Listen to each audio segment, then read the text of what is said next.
We'll be live. Wow. Does Susanna know about this? Yes. She watches the show. Yeah. Oh, right. Okay, good. I mean, I got that from Susanna. Hey, Susie. Yeah. Mimsy used to do this. Mimsy. Oh, yeah. Oh, remember that? Yeah. Because I remember Armin Navabi used to do that. I mean, she used to, every time Mimsy would meet her or see her, she would say, Mimsy.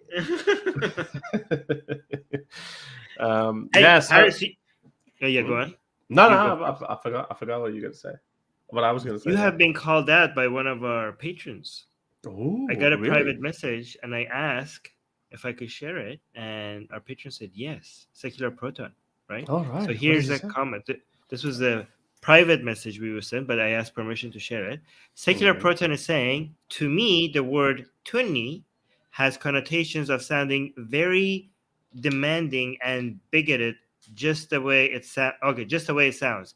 Me being from Pakistan, I know Harris has a good definition for it, but I am not sure if this is a good idea. Just my opinion, but I do think others from Pakistan, India might feel the same way as well. What do you say to that? Yeah. How you define Tunni, by the way? I told you it's like this bigoted Hindus. I know. I just wanted, for this clip, people might not know because they click on it. So anyone who's a bigoted, radical Hindu nationalist who thinks that his civilization, his religion is the best one, and all these other people, they're bad because they're Muslim or they're bad because they're atheists, and then having this similar view of, if you're a Muslim, let's just say, and how you feel. Yes. How you feel that you're being, other people are being bigoted towards you just because you happen to be a Muslim. So just like that, so that behavior of those people, you'd say, hey, this is a bigot. So it's a person who judges people on the basis of their beliefs or basis of their ethnic background, nationality. For example, if some Hindu nationalist who thinks that all Muslims are jihadis, and they say, oh, you said this about me, you're a Pakistani, for example, or once a Pakistani, always a Pakistani, or once a Muslim, always a Muslim, jihadi, or, like these kind of things. Obviously, these arguments don't go, as soon as you scratch the surface, you realize that this person is bigot because he's got no other argument. He's got nothing to come back to. All he's going to say is like, oh, you're once a Muslim, always a Muslim. So those are the people who I call Tunni. By the way, Tun in Urdu and in Hindi means being drunk or being high on something. So Tunni is also the same word, which means, for example, if I get drunk, so you say, hey, Haris, you're drunk, or Haris, you're a Tunni right now. So that's what it means. It means being drunk on something. It's not a curse word. It's not like the N word. It's not like it's the word itself is not an insulting word. Like, I mean, even people can joke about each other. People can say, hey, you're Tun. You're a Tun right now. So it's not even an insulting word.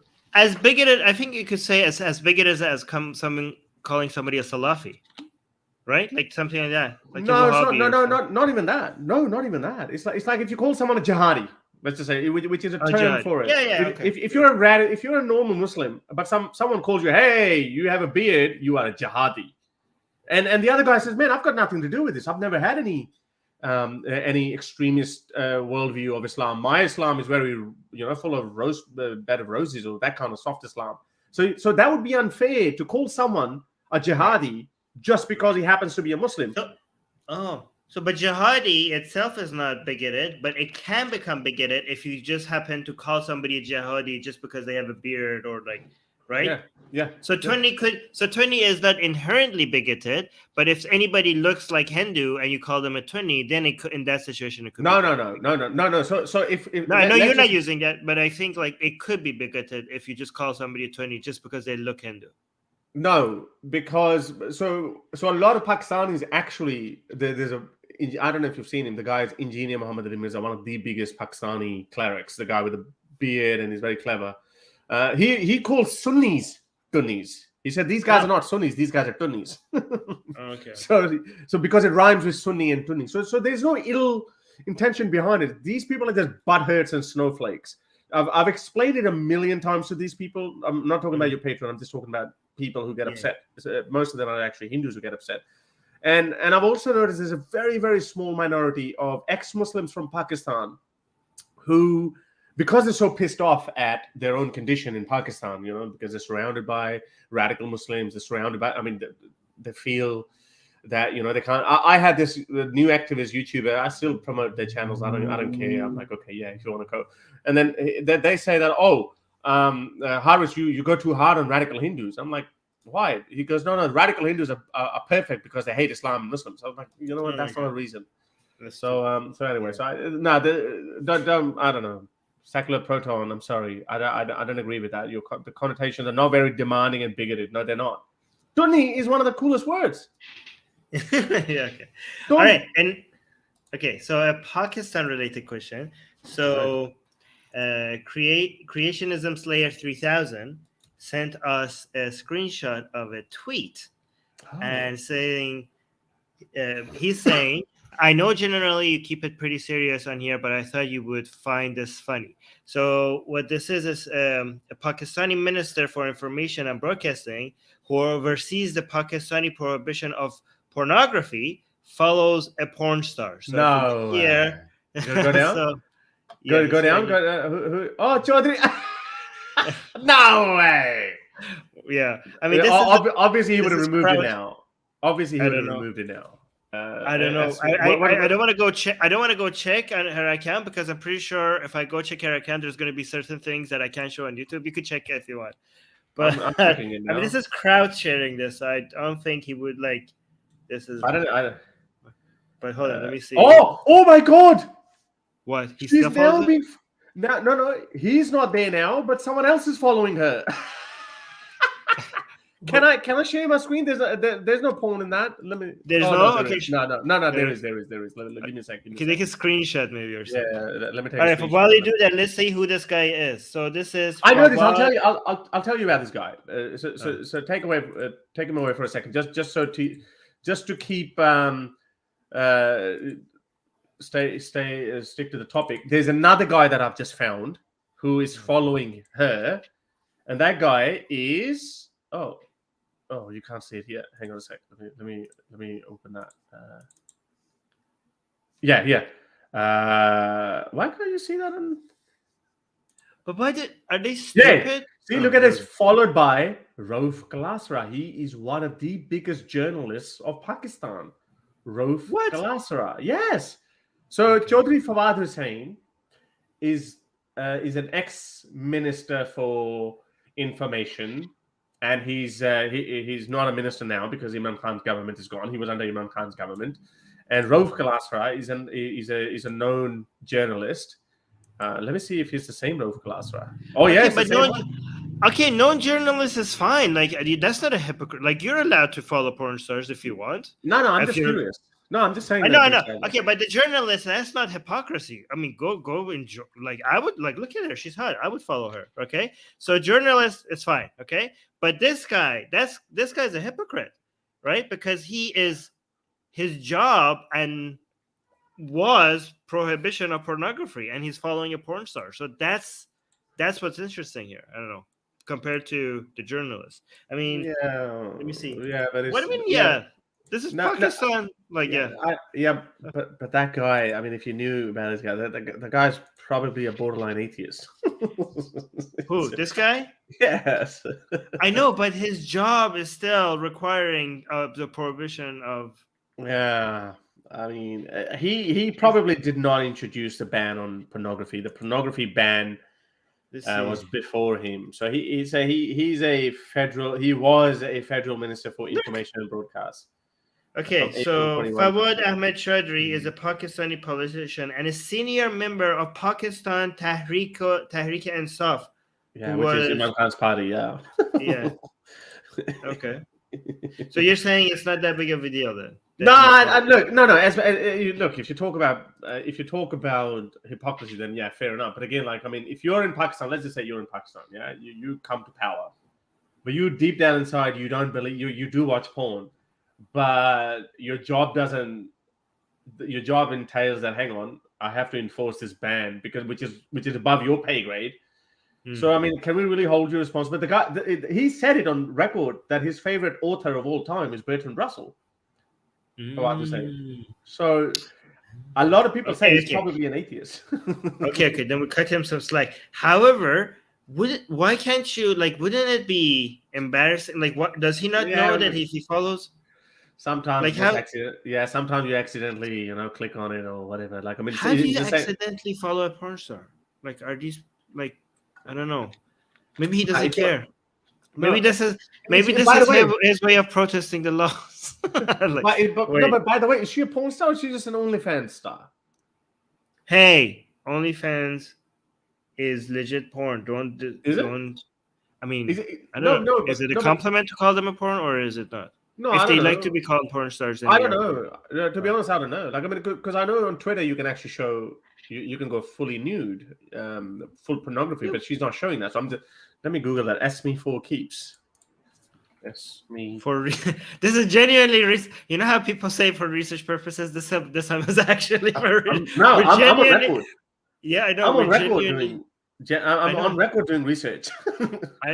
This is we are guys. We're actually searching porn stars for research. This is like this joke. this is for real this time. That's me for keeps. What the hell? Why? Oh, she's gone now. What's wrong with this?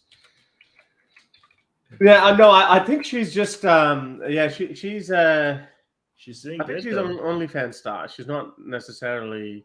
Oh no, hang on. Oh, okay, I get it. Oh yeah. That was not intentional. I'm sorry. I'm sorry.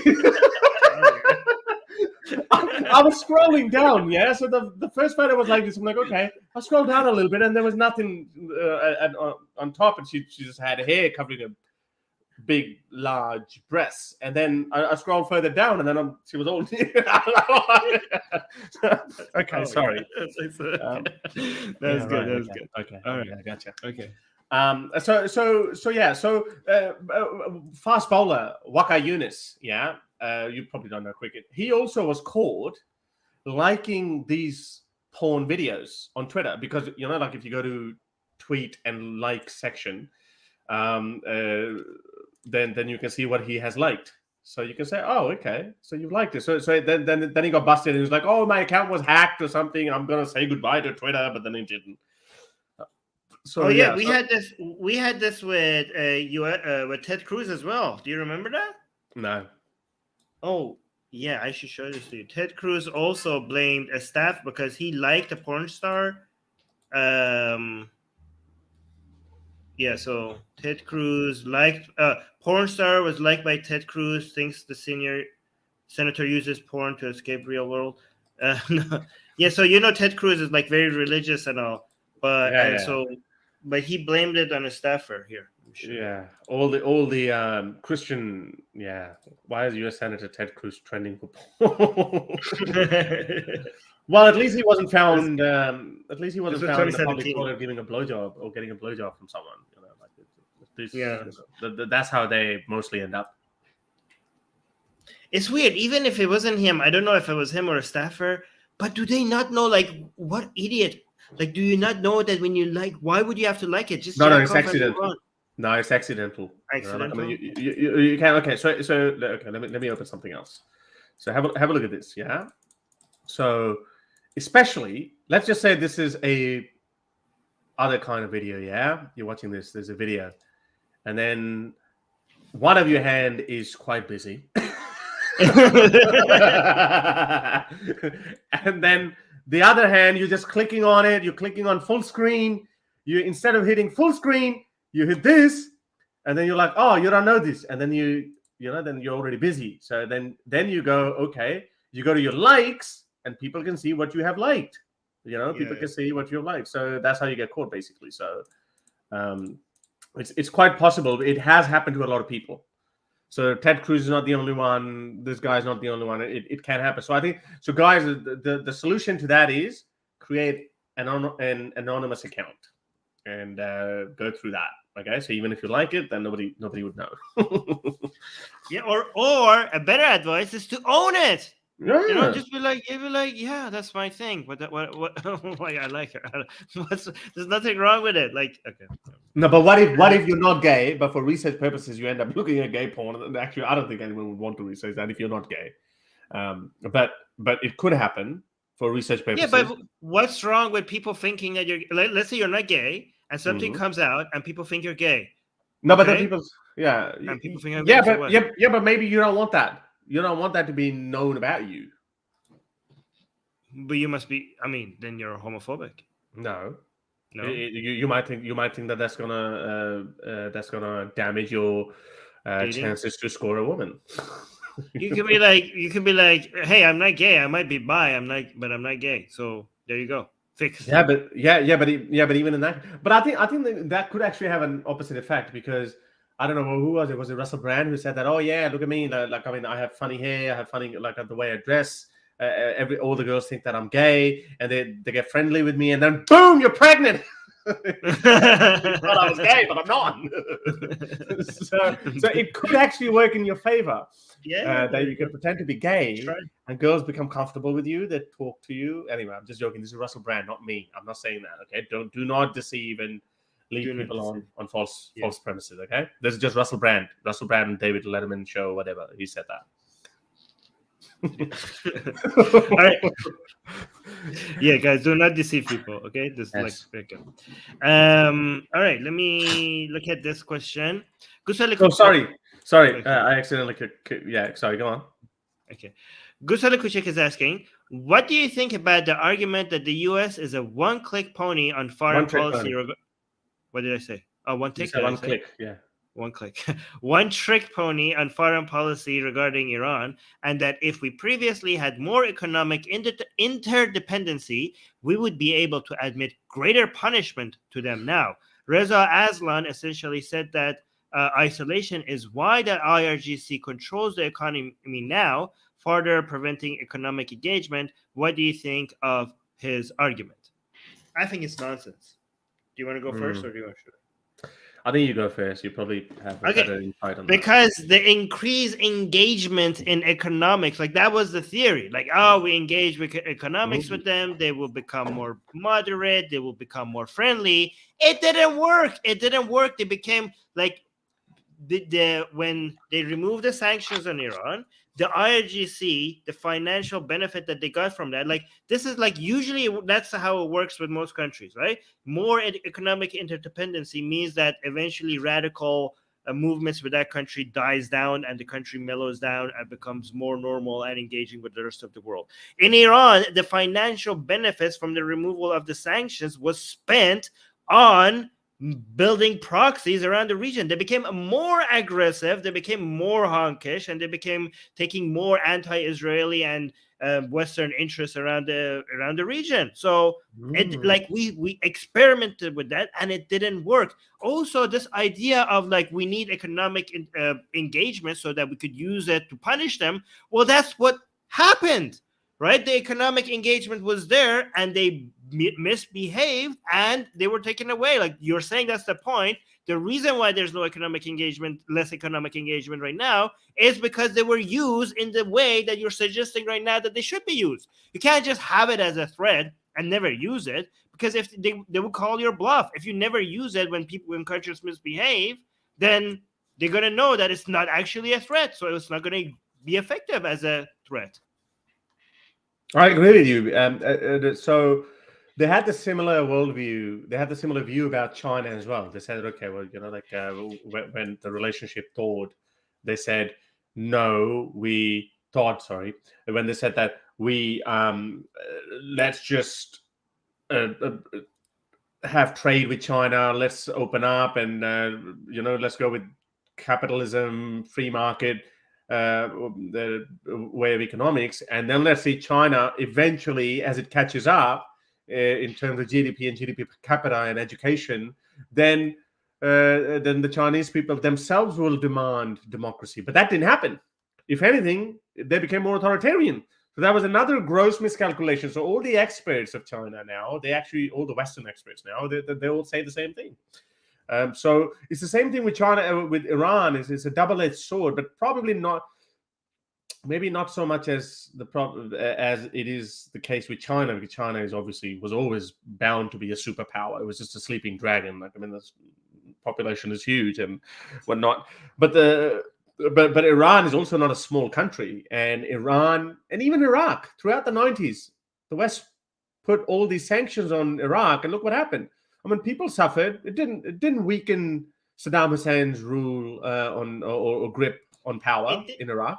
It did. I mean, if it wasn't, I mean, I don't agree with the sanctions on Iraq. I do agree with the sanctions on Iran, but the method of the sanctions of Iraq was like so brutal and killed like at least 500,000 children. Yeah. So, but at least the Iranian sanctions has loopholes for food and medicine, right? The sanctions on Iraq didn't. But it's not true that the sanctions on Iraq didn't weaken Saddam. Saddam would not be able to be toppled so easily when he was toppled if the sanctions were not in place. But that was done by the U.S. military. I know, but like the idea, if there was no U.S. military, you reckon he would have been ousted? Yeah, he would have been here, but it was so easy to remove him because of the sanctions. I don't know. I don't think so. But anyway, fine. But the main point remains what you said. That is there any other option? I don't think there is. No. The most you can do is you can apply sanctions, or you can invade. I don't think the U.S. can invade Iran. It's too big. And besides invasion, we've seen how these invasions end up, whether there's Afghanistan or Iraq, and now Russia invading Ukraine. You can see. I mean, it never works. Yes, the U.S. hasn't lost. But who's going to win? You're going to destabilize a country of what's the population? 80 million, 90 million? 85 million of Iran. And how are you going to destabilize a country of 85 million people, especially when the Islamic Republic is already getting weakened by the protests?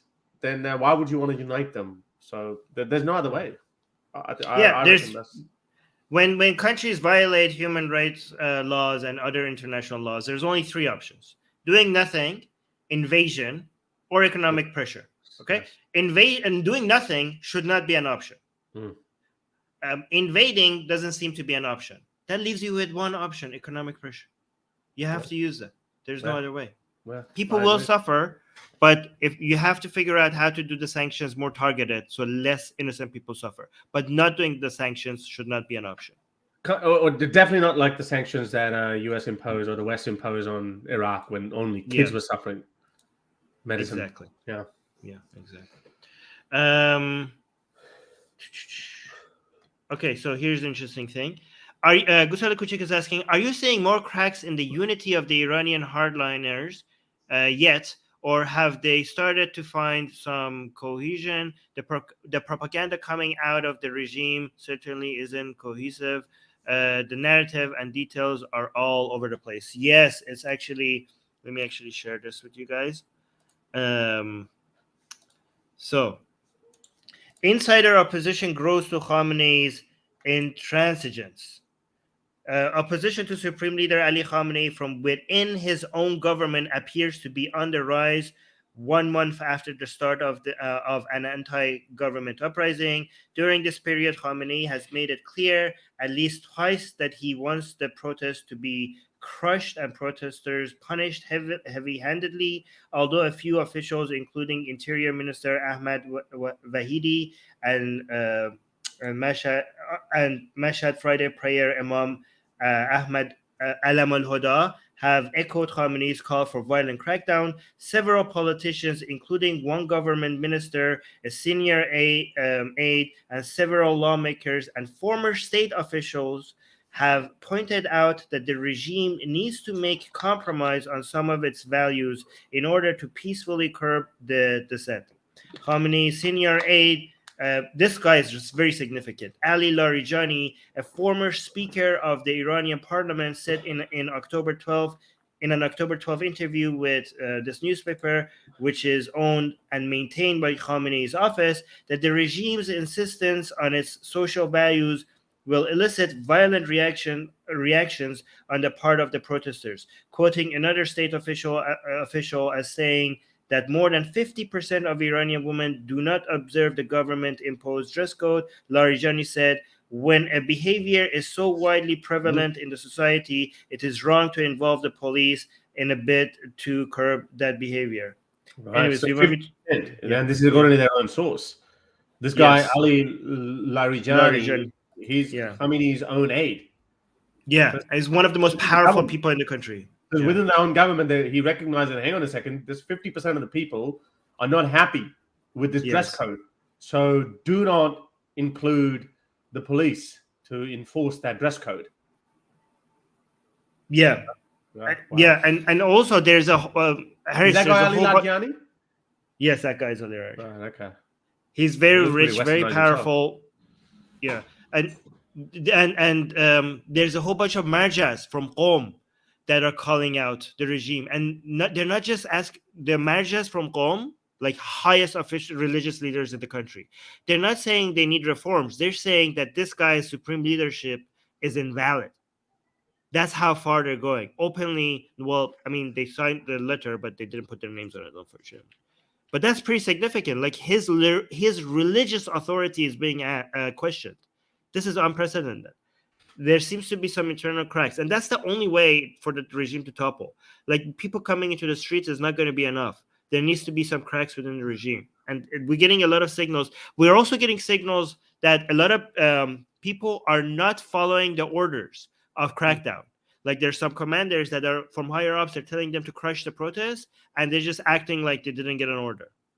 So there are still some loyal people that are like really aggressive, and we see like some aggressive behavior. But there's also some, and also like I go to these pro-regime people's like rooms on Clubhouse, and I listen to what they say. And they are so divided, Harris. They are fighting with each other. Some of them agree, some of them disagree. Some of them that used to be diehard fans of Khamenei are now questioning his speech. I've never seen this much disagreement within the pro-regime religious people. It's amazing. It's unprecedented. Like, so if this continues, I just don't know how they can hold, because the people don't have the weapons or the power to turn it on the regime to force them down. But if there's a crack within the internal forces of the regime, they have the firepower to at least maybe do a coup one day. I don't know. We'll see. What do you think? Well, I don't know. Like, I mean, it's hard to tell, because you were saying before that, the hardliners, there might be, there's still like, well, I think you were just randomly giving a ballpark figure that 10 to 15% people that still diehard supporters of the Islamic regime, and those people have weapons and they have the firepower, and they are more passionate about defending the Islamic regime. But then on the other hand, I this is why I'm very skeptical about that. I've spoken with Mariam Namazi. She's very hopeful. She thinks that, like there's a lot of it's a men. What's that slogan? Zan Zindagi Azadi. Women, life, freedom. Yes.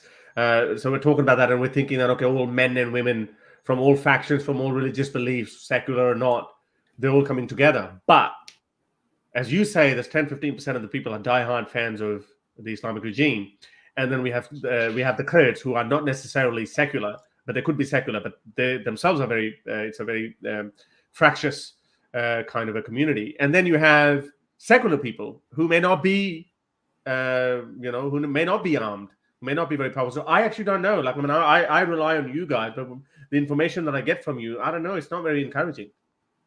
Well, okay, so the religious people are joining the secular people against the regime on a faster rate year by year. So, and that's why a lot of protesters are like, please, like, we know a lot of Iranians are very anti-religious, anti-Islam, but like a lot of secular people are saying, hold, this is not the right time to burn Qurans in the streets or to insult the imams or Hussein or stuff like that, because for the first time we're getting a mass movement of religious people joining the secular people, right? So but that's why. Can we call it a secular movement though, or just an anti-Islamic regime movement? It's not a secular movement if the religious people are joining it. No, the religious people who are joining it still makes it secular, because the religious people who are joining it are religious, but they don't think that the religion should be forced on people, right? So that still makes it secular, even though they have religious beliefs. Yeah, secularism doesn't mean like no but religion. I know, It just no, I get it, but I'm just a bit skeptical of that. So because we know historically, unless you are a communist, only then atheist or secular people tend to come to power. If they're not, then they're useless. It's always the religious people who end up taking power. So even if these religious people may be like, okay, we are anti-Islamic regime, but when we do come to power, hang on a second, it is still an Islamic republic. Well, the attitude seems to be by a lot of these religious people that it seems like taking power makes people hate Islam. So they're like, for the sake of Islam, we should be secular. Because they have seen for the past 40 years, there's no movement more than Islamic Republic that has made millions of people go from being Muslims to being not just non-Islamic, but anti-Islamic, right? Nothing has been a better force in history of mankind in turning people against religion this fast. So they have experienced that. And even though they are still religious, I've seen some religious people who believe in the hijab, who are taking off their hijab as a protest. They're like, you know what? They're sick of it. Yeah, but they're not. They're going beyond like, oh, I support your right to take off your hijab. They're like, during these protests, even though I believe that hijab is mandated by God, I feel compelled to take off my hijab. That's how pissed off people are. It's pretty. Yeah. It's I don't know. Here's the thing. If this, I don't know what's going to happen. But if this turns to nothing, I would be shocked. That's what I would say. I mean, I don't know how long. Maybe 5 years. Maybe 10 years. Really? Is it going to take that long? Maybe. But I can't imagine. But the chances of immediate takeover are gone. Yeah, you've lost the momentum. Well, I mean, the momentum is never. It never goes away. I know they could come back again next year. I mean, it's something else. I'm just saying the momentum was never good enough. The momentum, people being in the streets alone is not going to achieve anything. But they're not going to get weapons from America. No, there's three options again. Okay, weapons. You need some military force or weaponry to at least have some. So for your complaints to have some force behind it, even if you don't use the weapons, for you to be able to make that final push, you need to be holding weapons, right? So there's three options. One of them is a foreign force coming in. That seems out of question. Another one is for people to be armed. That I don't think shouldn't be an option, because if people are armed, then you could have regime, ISIS, you could have Hezbollah, you could have people and other militias forming. No, that would be the time where the regime actually brings in the military rather than its anti-protest forces, right? Because now the people are armed, and it will turn into a civil war inside the country, and the regime has more firepower. I mean, if you give Iranians Kalashnikovs and stuff, like, it's hard to imagine what you're going to do with that against like tanks and helicopters, right? A couple of javelins will do. Yeah, but I think the best option is for a coup to happen. I think the most peaceful, clean, less. How's that going to happen? By creating dissent within the regime. But I think the way you get from people protesting into the streets to actually toppling the regime is the effect of the people in the streets are having on the religious people or pro-regime people. Like the constant exposure to that is changing their minds rapidly. So if that happens, we're going to eventually see, especially when Khamenei dies. I mean, Khamenei is like... it's pretty old. That's pretty sick. It's pretty old. So... if we're saying this much division right now, imagine how much division are we going to see when he dies. Yeah. That would be significant. Yeah. But this is where the next question takes you. It says, do you think the uprising in Iran is empty without a leader?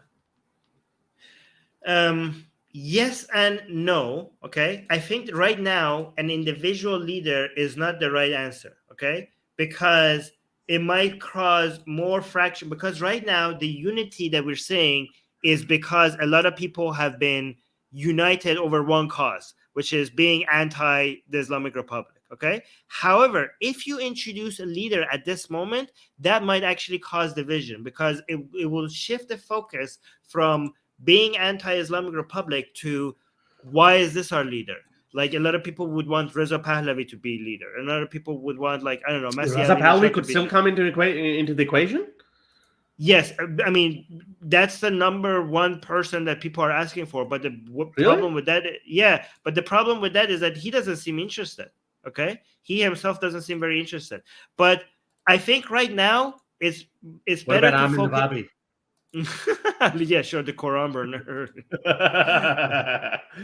Yeah, that's not gonna be. Yeah, no. But here's what I see. Okay, we're seeing some. We don't see individual leadership, but we're seeing organic street leadership, which is not based on the charisma of one individual, but based on the utility of what that leadership could provide, right? So we're seeing a lot of groups like this. Like, for example, this is a statement. جوانان سراسر کشور Kashmir. متشکل شده از لیدرها. Is that right? Wait, what?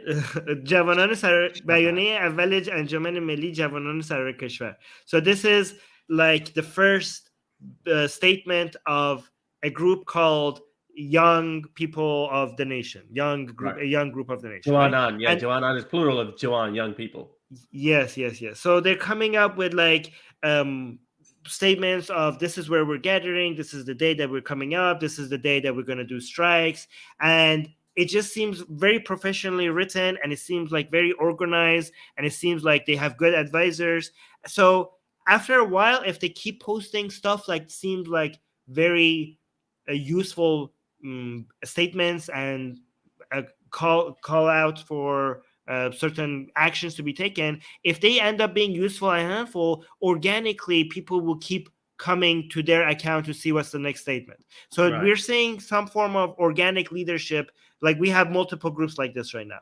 So I think like in the age of social media, instead of having an individual as a charismatic leader to become the leader in the streets, these kind of young social media utility-based crowdsourced leadership is what this movement needs.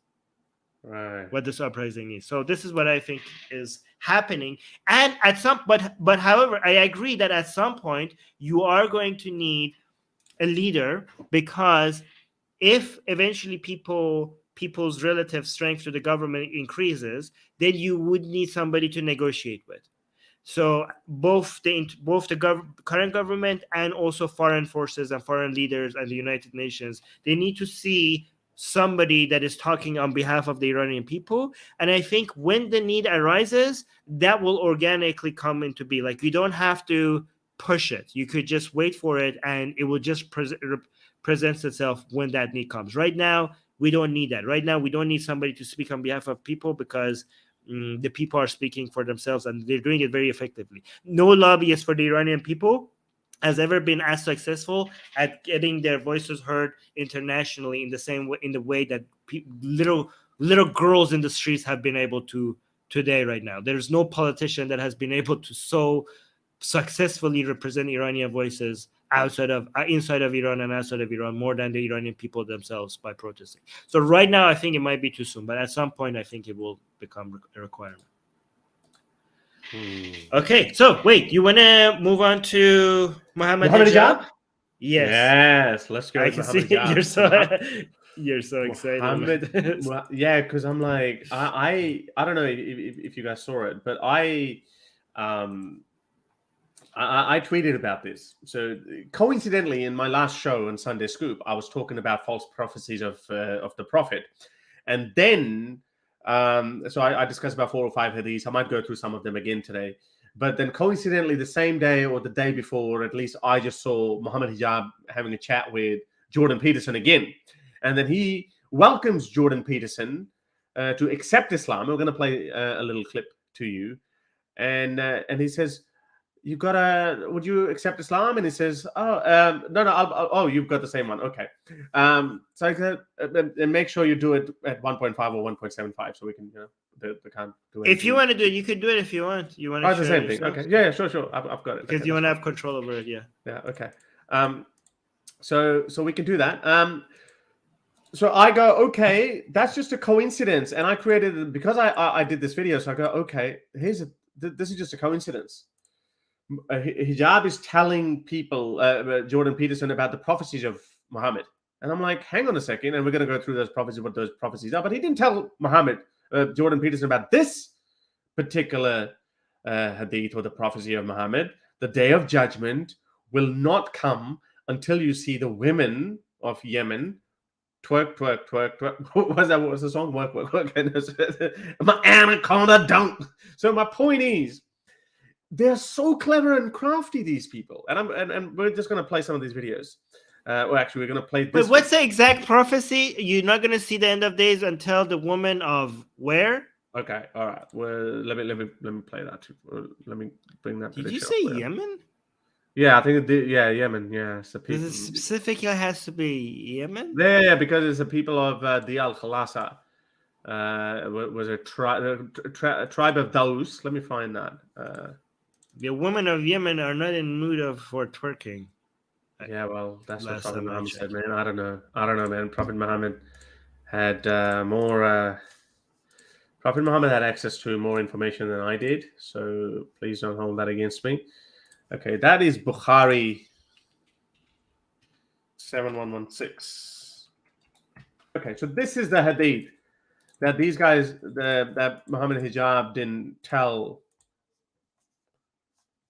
Jordan Peterson about. Allah's messenger said, the hour will not be established till the buttocks of the women of the tribe of Daus move while going around the Al-Khalasa. The Al-Khalasa was the idol of Daus tribe, which they used to worship in pre-Islamic period of ignorance.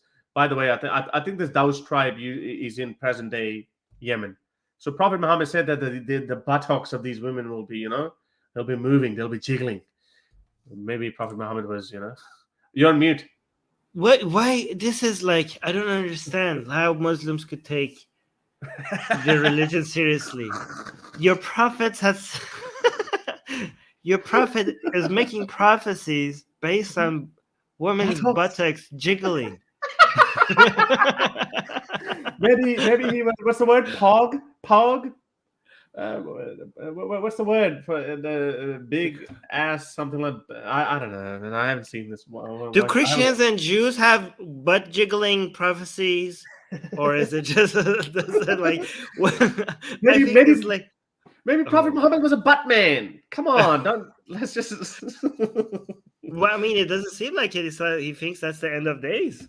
Yeah, he's saying, the buttocks, you naughty men, you look at them. Well, these women. No, but not only just that. He's established till the buttocks of the women of the tribe of those move while going around the Al-Khalasa. So the Al-Khalasa was their Kaaba, right? So there were many Kaabas around. So basically, they are worshipping, and before in the so-called period of ignorance, people used to go around Kaaba naked. So he's saying the same thing, that thing is going to be brought back, but people of the Al-Khalasa. So again, he's basically saying that but again, he's just out of disgust. He said women will be naked, their butts will be jiggling, their butts will be moving up and down. I don't know who would say no to that kind of religion. Is that place still standing? No, it doesn't. No, so there will never be end of. There will never be. Never gonna happen then. Yeah, of course, that's the whole point.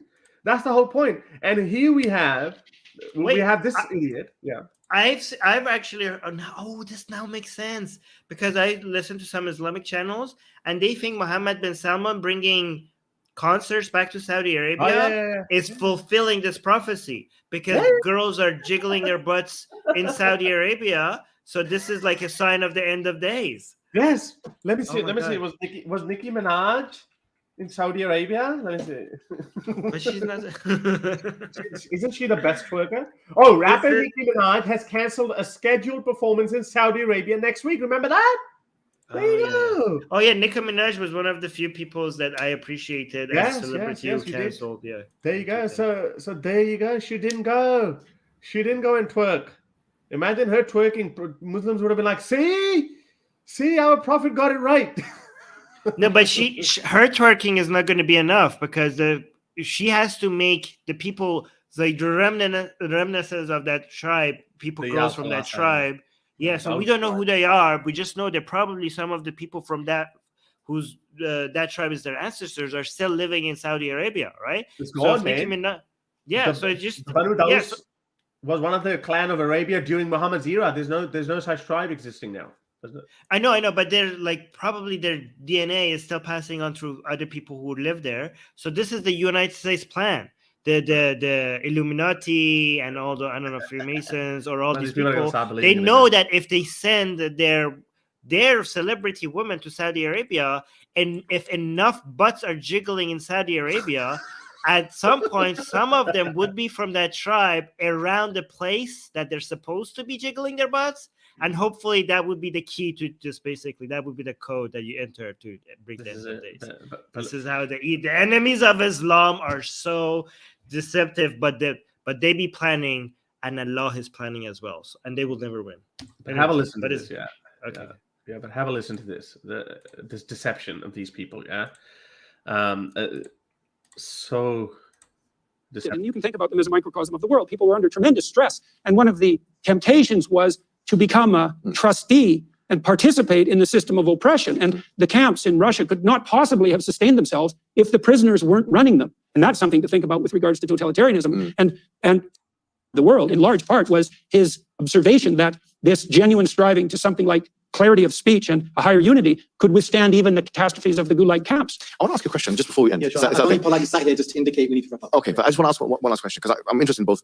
See, he has to do it. I mean, what would be a Muslim who doesn't try to get people to accept Islam? Yeah, you won't be a real Muslim. These guys are such servants. I mean, they're such enslaved by the ideology that they just cannot have a respectful conversation. They always have to do, hey, by the way, come to our religion, please. Our religion is the best religion in the world. They're so horny for famous people becoming Muslim. They're like Andrew Tate.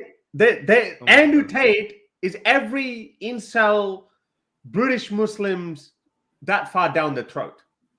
Like Andrew Tate. Like every video you look at Andrew Tate, and we're going to talk about him as well. Like they're just Andrew Tate, brother. You come to Islam, brother.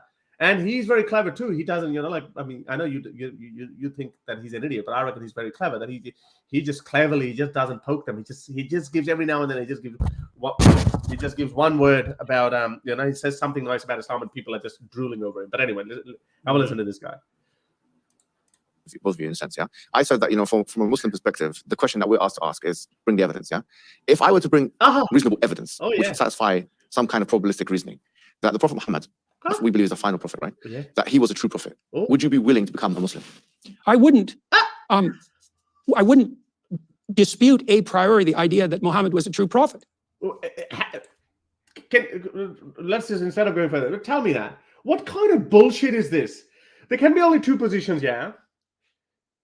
Either Muhammad was a false prophet or Muhammad was a real prophet. If Muhammad was a false prophet, then you discredit him because you're Christian, and obviously a priori assumption is that Muhammad was a false prophet.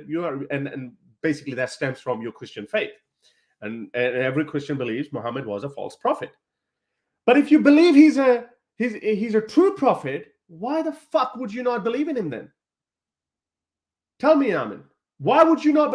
You refusing to believe in him and refusing to accept his message, knowing that he is a messenger of Allah, why would you not believe in him? That's a massive punch in your own freaking face. Why do these people do this? And if you look at it underneath the comments are like so nice. Oh yes, Jordan Peterson, we must have these meaningful. What fucking meaningful conversation is this? What kind of a meaningful conversation is this? You're being deceptive, both of you. At least Muhammad Hijab is not being deceptive. He's like, hey, you know what? We believe Muhammad is so and so and so. Here's a reason. I believe this evidence is compelling. Now, would you believe in it? But here, Peterson is saying, oh, I have no doubt that he's a real prophet, but I don't believe in it. I mean, he technically didn't say that. Technically, he said nothing. He said that I cannot dismiss the possibility a priori that he's a prophet. Well, you could say that about any claim. Like, you could literally say that about almost everything except the existence of your own experiences. That's the only thing philosophically that you cannot reject. Everything else is possible. Everything is possible. Yeah. So it's just such an empty statement, phrase. Like, it's just like, oh, I cannot completely rule out the possibility. Well, what can you rule out? Like, that's true about every claim, almost every other claim in the goddamn world. I cannot rule out pink unicorns. Yeah, I cannot rule out pink. So what are you talking about? I mean, God, can you rule out, Jordan Peterson, that I am your father? Technically, you cannot rule out. You cannot a priori. I might be your father. Jordan Peterson might actually be my son. Okay, is that probable? No. How possible is it? Oh, close to zero. But can you rule it out? You can't. You can't rule it out. There's nothing that you can't rule. I'm curious now. I'm curious. I'm curious if that's a good example, though. How can he not rule out? Because could be simulation, could be a parallel universe. Is that what you're saying? Could be all of those things. I don't know. I could actually come up with a list of 1,000 scenarios where I could still be Jordan Peterson's dad, and none of us know about this. Okay, we can have time machine. Time machine. What time machine? Yeah. There you go. Yeah. There you go. so I don't understand. These guys are supposed to be very smart freaking people, and they sit down there with the serious faces, and they make these pathetic arguments. But I don't understand what that means. Yeah. So obviously, so this is the way I'm going to look at this. I don't understand what that means either, Jordan Peterson. Psychologically, wait. If you don't so again, that makes his first statement even more meaningless. Okay, yes. Because statements that I don't understand what they mean are even more possible. Because I can't rule it out because I didn't even know what they're saying. So of course I can't rule it out. Okay, people are granted revelations, and it's obviously the case. Let's speak. Now, there you go. People are granted revelation. This is why I said what I said initially, that he actually means that I can't rule out, meaning, he could be a real prophet. Listen to this point again. The idea that Muhammad was a true prophet. But I don't understand what that means. Obviously, so this is the way I'm going to look at this psychologically again. It's people are granted revelations, and it's obviously the case. Let's speak empirically, that the revelation of Muhammad united a fractious society. Okay, so he goes, obviously, that's obviously a case that people are granted revelations. Oh, how the fuck can you say that? You cannot rule out, I can't rule out he's a true prophet, but I can obviously say that people have been granted revelations. Excuse me? With certainty. Certainty. Can you not rule out the possibility? Can you rule out the possibility that nobody gets revelation? Yes. He won't do that. Why? Because is that because Muhammad Hijab is sitting next to him, or he himself is confused about his own religiosity, and then he likes to confuse people further about his religion. This is why, bring back freaking Sam Harris. I don't know if you remember that. Sam Harris and him sat down with Ben Shapiro and all that. He goes, "Oh, Jordan, I once heard somebody asked you a question about resurrection, and you said, it's very complicated. I need about 3 hours to explain that." Sorry, 3 hours to explain whether resurrection happened or not? And Sam Harris said, yes or no question. Sam Harris said, "How about almost certainly not?" That took less than 3 freaking seconds. But these guys, I don't know. Maybe I'm not insulting his intelligence in a way that, but I'm just baffled by the way they make out these pretty petty non-starters as though these are confirmed done deals, as though they are very complicated. By the way, he starts every sentence with, "It's complicated." How freaking complicated is it? Okay, I think this is not because of stupidity or anything, okay? I think this is what happens when you take into account what your audience wants to hear, rather than saying what you think is true. Maybe unconsciously or consciously, again, I'm not sure about this, but I think the calculation that is happening in your brain is, who's my audience and what do they want to hear? And that is affecting, denying simple answers to simple questions, because if an honest answer to that question will basically alienate a whole bunch of then that's deception. Then that's outright deception. Yeah, I think so. Well, that's what I think is happening. Again, I'm not sure, but I think that's what's happening. I still don't know. I step short of judging people's integrity, but it's either they are being deceptive or they're being stupid. What is it? I don't look at Dr. Peterson and I say, well, he's stupid. Well, what's the other option then? I don't know. Yeah, I know he's being deceptive then. I don't get it. But then, is he? I can't say that. But anyway. Yes, I'm guessing, so I can't be sure. Yeah, fair enough. No, but you're right. There's nothing else. It was a uniting revelation. Now, how to conceptualize, but it's not a universally uniting revelation, at least not yet, or not now, because we're not all united. So why? Well, maybe we didn't understand the revelation properly. That's one possibility. Wait, one second.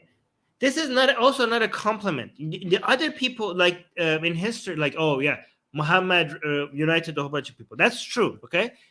So did Genghis Khan, right? He managed to unite a whole bunch of tribes against the Chinese or everyone else. Like a lot of divided tribes, Mongols used to fight against himself, and Genghis Khan united them with each other.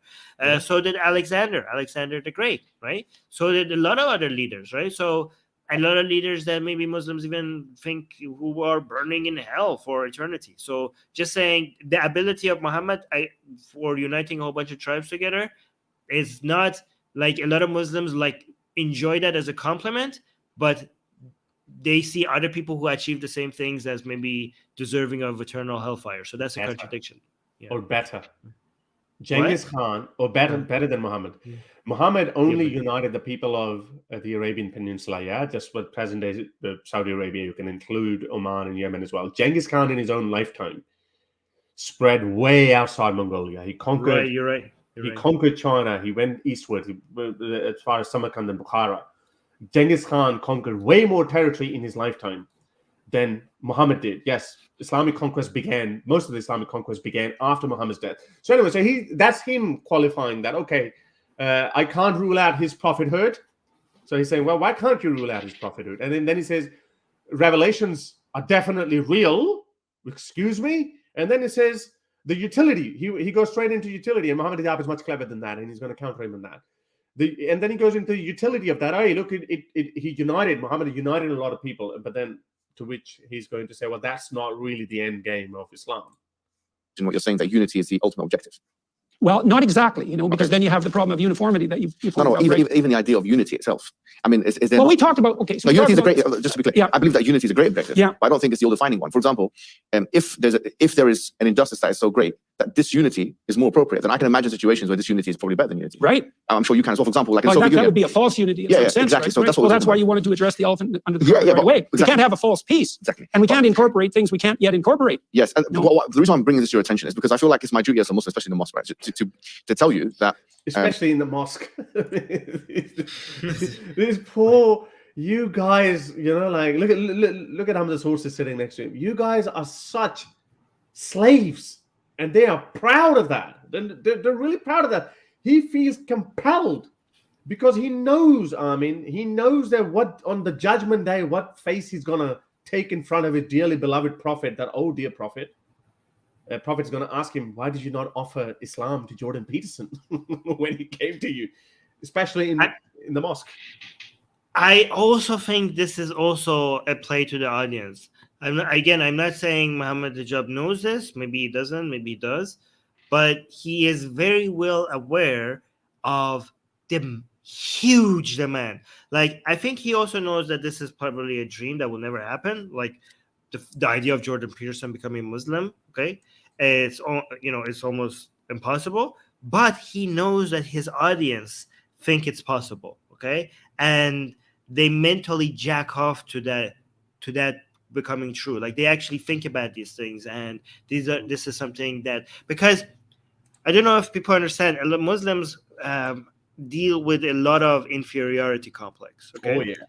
And they have a major case of inferiority complex, and they see that a really good way to mediate that is to see other people that they look highly upon to become Muslim, to prove not just to others but to themselves that being a Muslim is not inferior. They need that, okay, and there's a hierarchy of people that that there seems to be a market for seeing people becoming Muslim.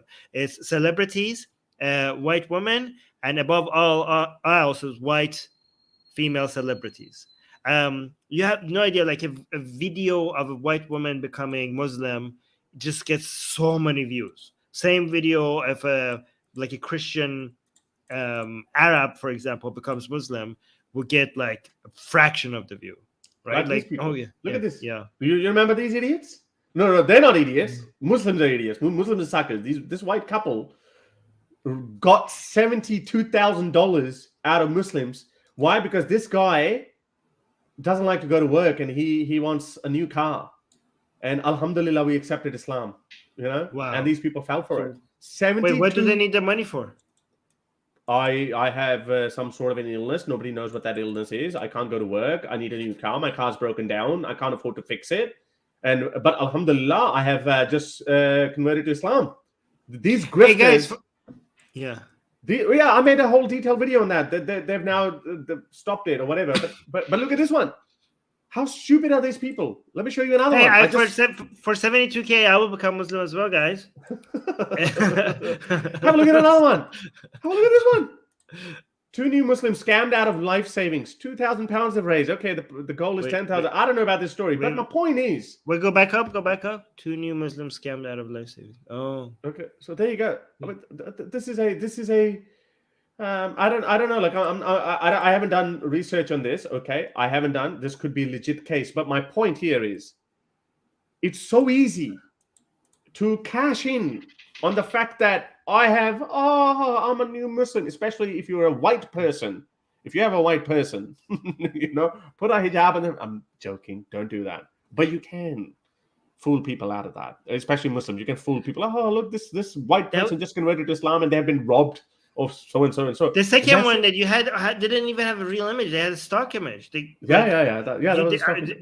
You probably will get a lot of success if you're really like a video of a white girl in tears becoming a Muslim, saying like, oh, like just play that as on and be like cry and be like, oh my God, God is speaking to me. You have no idea. Like, God, this got 2,000 pounds with a stock image. Imagine what you could do with an actual white girl in tears.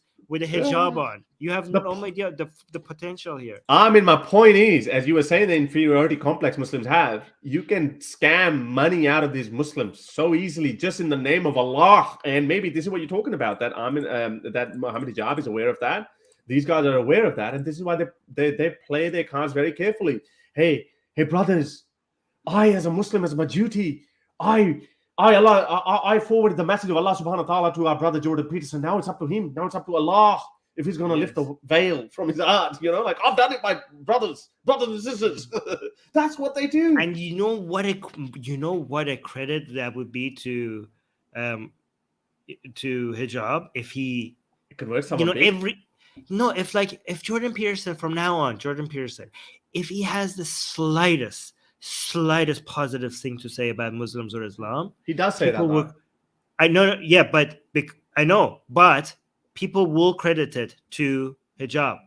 People will be like, oh, this is because hijab talked to him about this. Like, brother hijab has made, look how powerful hijab's advocacy has become. Look, he has used Jordan Peterson's platform, which is way bigger than his own platform, as a way to spread the message of Islam. So this is a major credit for him. Like, this is very smart by Muhammad Hijab, and it's like going to really boost his platform. As big as his platform is, this is a lot bigger. Yeah. What? This is a good story. I converted to Islam. I can't work.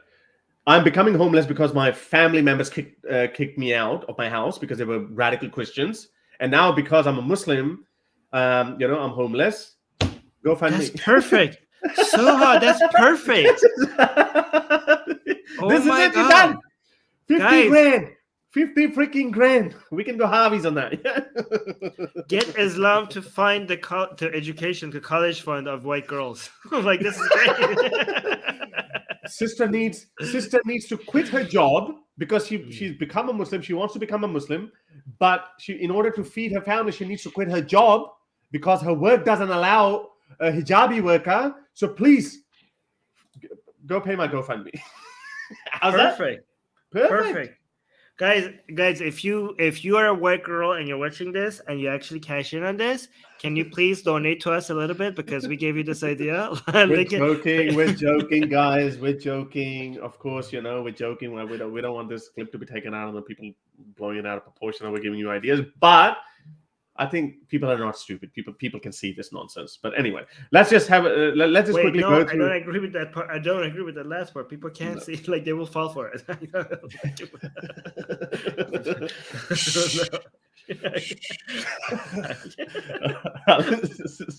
Okay, I can listen to this part. as Muslims, we believe that the previous dispensations, as they were like Christianity and Judaism, they are part of our faith in a sense. Not in the sense of believing the doctrines and all that kind of thing. Like, we obviously don't believe in original sin or the resurrection, the crucifixion, all this kind of thing. We don't believe in any of that. Or the Trinity, of course. But in the sense that we do believe in Jesus Christ, we believe in all of the Old Testament prophets, most of them, if not all of them, you know, Abraham, Moses, Jesus, and so on. And we believe that each prophet was sent with two things: the message, which is to believe in worship in one God. Oh, you know how cleverly he initially said we believe in all your prophets.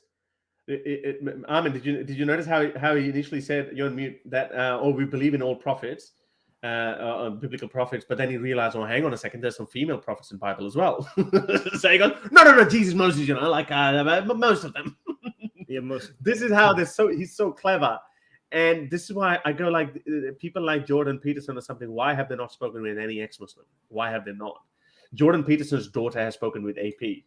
And AP absolutely destroyed this Muhammad Hijab guy, and he showed her these words. But again, maybe you're right. Maybe these guys are held hostages by their own crowd. They know this. Yeah, there is deception. Yeah, because Jordan Peterson's daughter was shocked by the things that AP showed her. Yes, right. And thank you so much, by the way. Hats off to AP for doing that. But how come, like, wouldn't Jordan Peterson's daughter tell his father about the things that he discovered? Yeah, she would have. So why okay, even why wouldn't you bring that up, Jordan Peterson?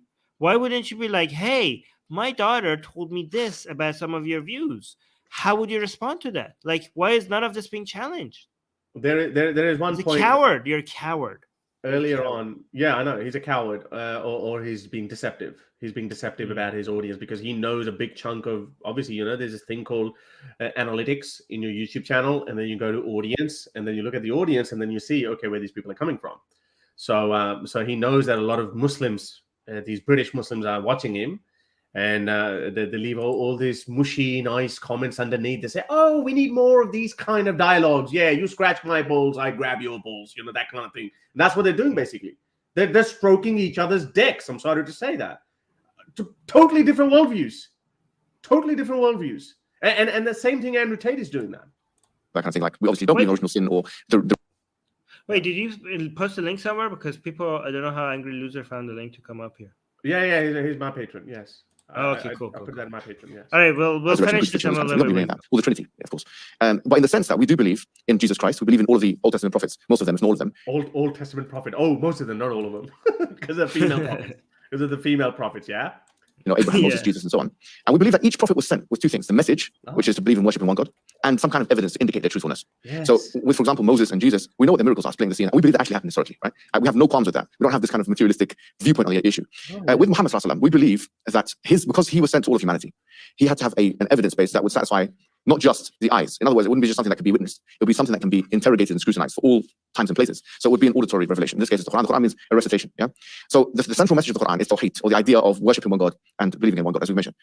But there is an attempt in the Quran to challenge, for example, there's something called the falsification test or the inimitability test. The Quran says, for example, that try and find a contradiction within the Quran. Had it been from other than God, we would have found many contradictions. And when we show them these contradictions, they don't admit it. When we show them the contradictions, they say, well, hang on, that's not a contradiction. I've got tens of them. I've got a whole folder of that, but I probably don't have enough time. Maybe in my solo show, I'll talk about that. But let's just carry on with this nonsense. Here's the thing. Here, let me tell. Okay, so this is one of the largest Muslim content creators in the world, with one of the biggest audiences, like probably the biggest audience after Ali Dabo when it comes to YouTube, and right. Mm-hmm. Next to somebody else with a big following as well. So two of the biggest ones, right? Talking to another person with one of the biggest followings in worldwide in general, not Christian, not right wing, just in general. But conservative. But conservative. His crowd is conservative. No, because I'm just saying not just conservative, but generally he has one of the biggest audiences in the world, right? 5 million, yeah, okay. Yeah. When it comes to intellectual discussions and stuff like that, right? So these two people talking. So this is, when it comes to inviting somebody to Islam, this is it. Like, you have to get this right. This is the moment of, like, you're going, there's a target and you have to aim for it, and this is your chance to do it perfectly, okay? You can't miss this opportunity. So whatever you use to invite somebody to Islam, It has to be your winning card, the best argument you could have to show somebody to be like, this is why you should become Muslim. So we could see, based on the Muslims' criteria, what is the best thing they could have to show to somebody this important to bring to Islam. What do they have?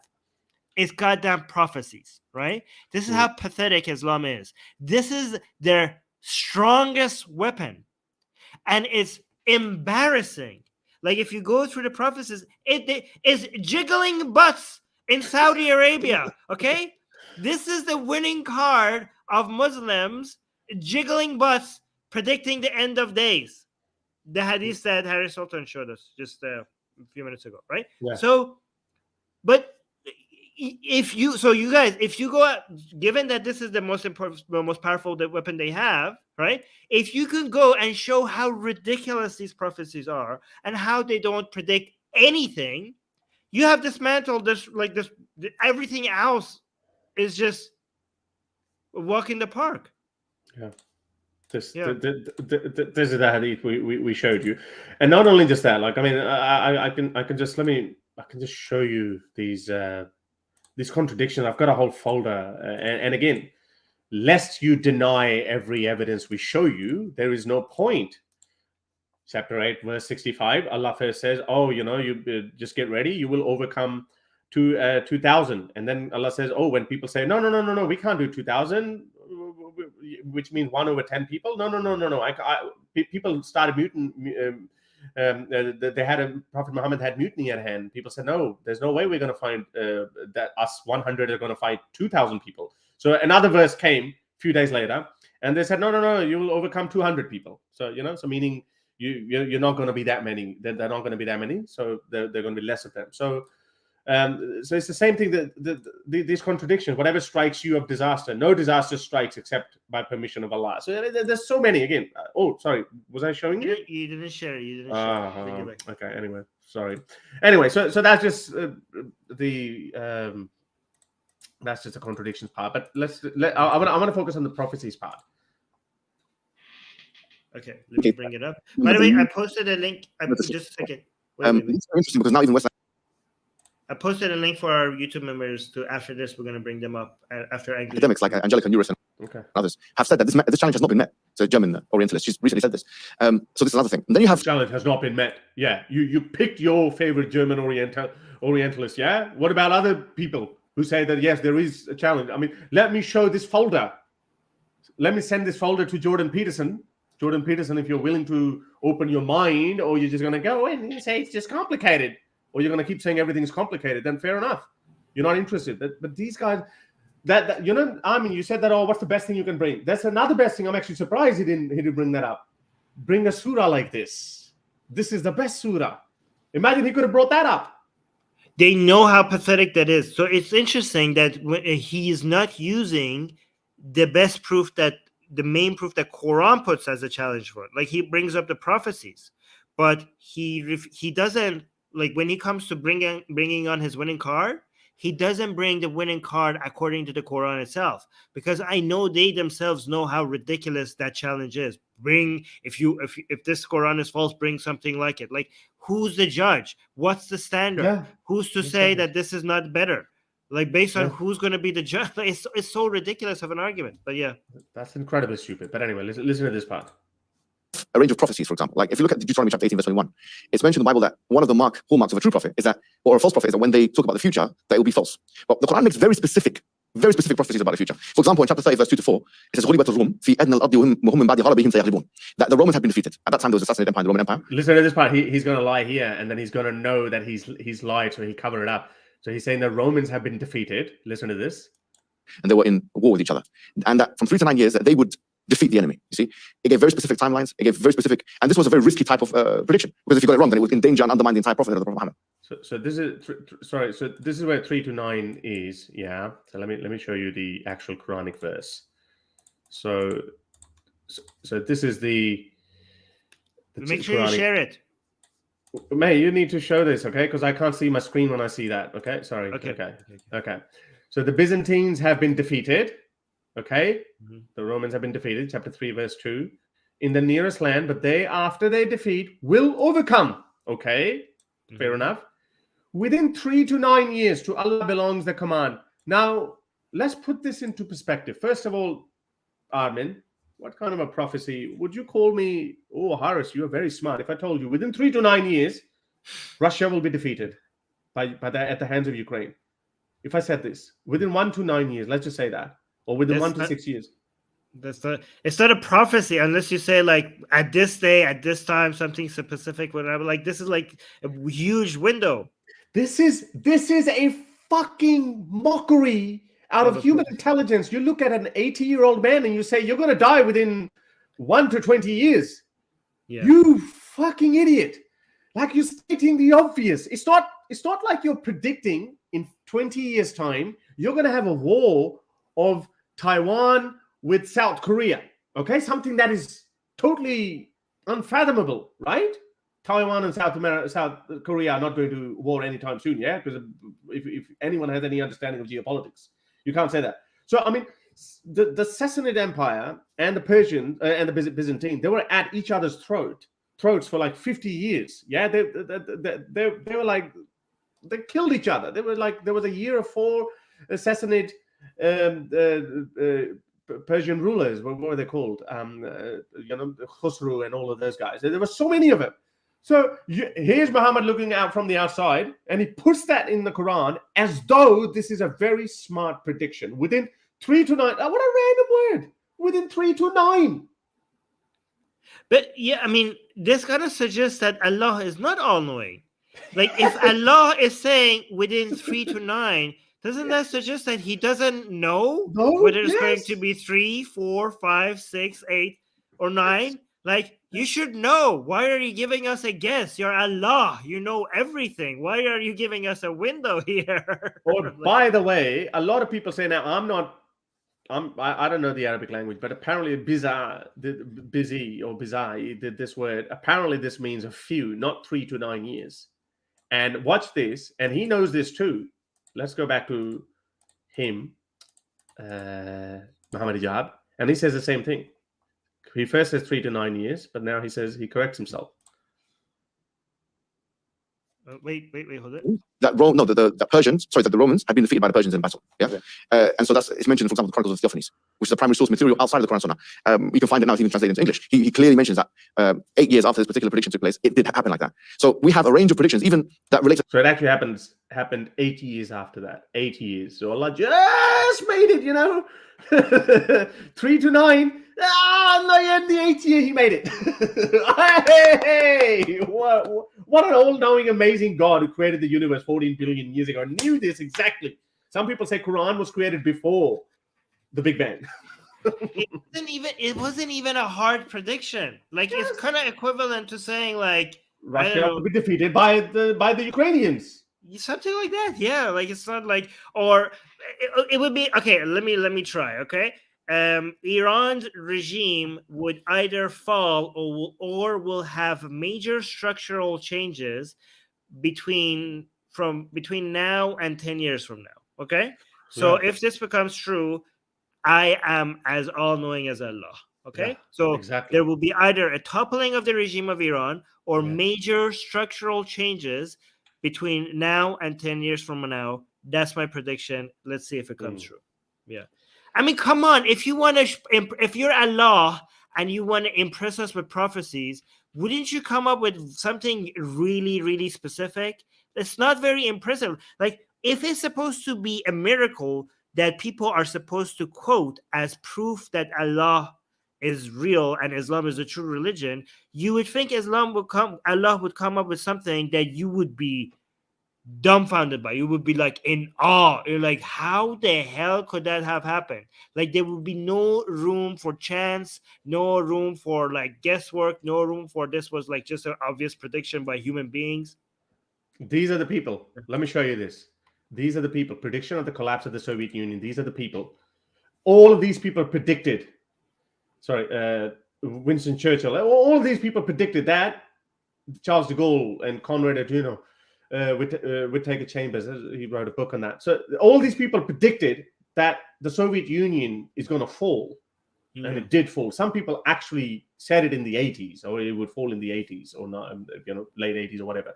And it turned out to be the case. I'm making a prediction. Russia is going to. What's the religion? Can we convert to that? Yeah, it's called having a bit of knowledge of geopolitics. That's what it's called. So that's what these guys say, and then they go, "Oh, but here he is. He's talking seriously about it." Okay, let's just go with this. Okay.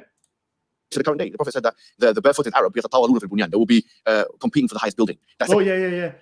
Again, okay. He talks about the barefooted one, yeah? The most, I have this one that I call the most used prediction. The barefoot one. Okay, there it is. And when you see barefoot, naked, destitute shepherds competing in constructing tall buildings, big deal. People have been competing for tall buildings for a very long time, since the ancient Egyptians, Tower of Babel. People always wanted to construct tall buildings, tall structures, but they don't mention this previous bit. When the slave woman gives birth to her mistress, meaning when non-Arabs will give birth to Arabs. But either way, slave women. There is no slavery even in Saudi Arabia anymore. They never show you that. That's just one sentence before. Yeah, but even the sentence that is supposed to be a prophecy, what is it? How is that a prophecy? Yes. Who are these? Like, this is not it's not specific enough for it will obviously become true. There will it's one of those prophecies that cannot not come true. There will always be at one point people who are not very rich and barefoot that will become rich at some point. And what do rich people do? They build big buildings. That will always happen in history. This is a prophecy that is guaranteed to come true. People one day will travel to the moon for tourism. Oh yeah, I made a prophecy. Oh, isn't that amazing, isn't it? I've made a prophecy. People will fly now, okay? People will be on the other side. You know what? That's not impressive as a prophecy for you, but and that's your point. But it would have been amazing if that was in the Quran. Imagine if the Quran said people will land on the moon one day. I would be impressed if that was your prophecy. Okay? People would here's a prophecy I would wish if the Quran had, I would be impressed. People would be sending flying metals that lands on Mars. If that was in the Quran, I would be like, holy hell, how did they even know that you could land on Mars? Okay? Nothing like that exists. Everything is vague or prophecies that are guaranteed to come true. Armin, are you put your money where your mouth is, because I'm about to show you the Quranic verse that actually Muslims use, and they say, aha, we actually did predict this. Rockets, okay. Allah. Yeah, it's that one. O general of jinn and mankind, if you are able to penetrate beyond the realms of the heavens and the earth, then penetrate. You cannot penetrate without power. By power, they mean rocket fuel. But in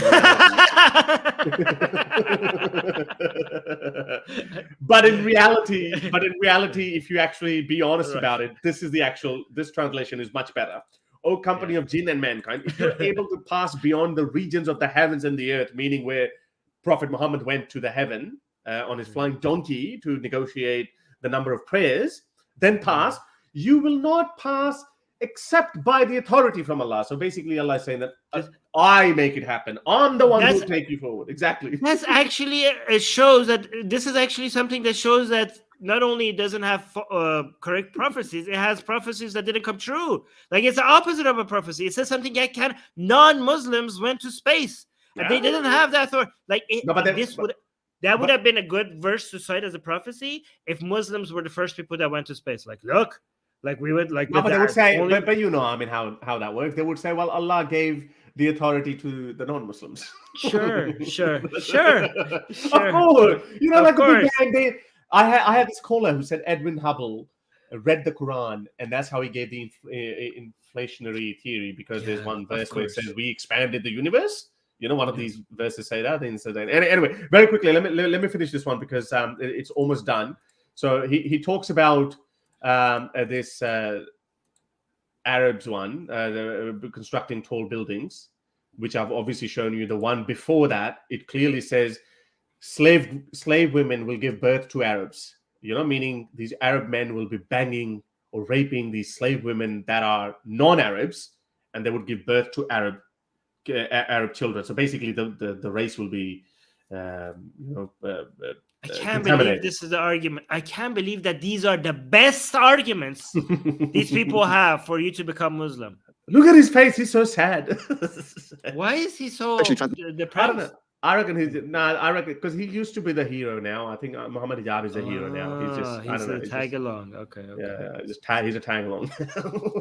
With the diseases would be proliferated as a result of people having intercourse outside of marriage, and that this would be something that would be diseases that had never been there in the past.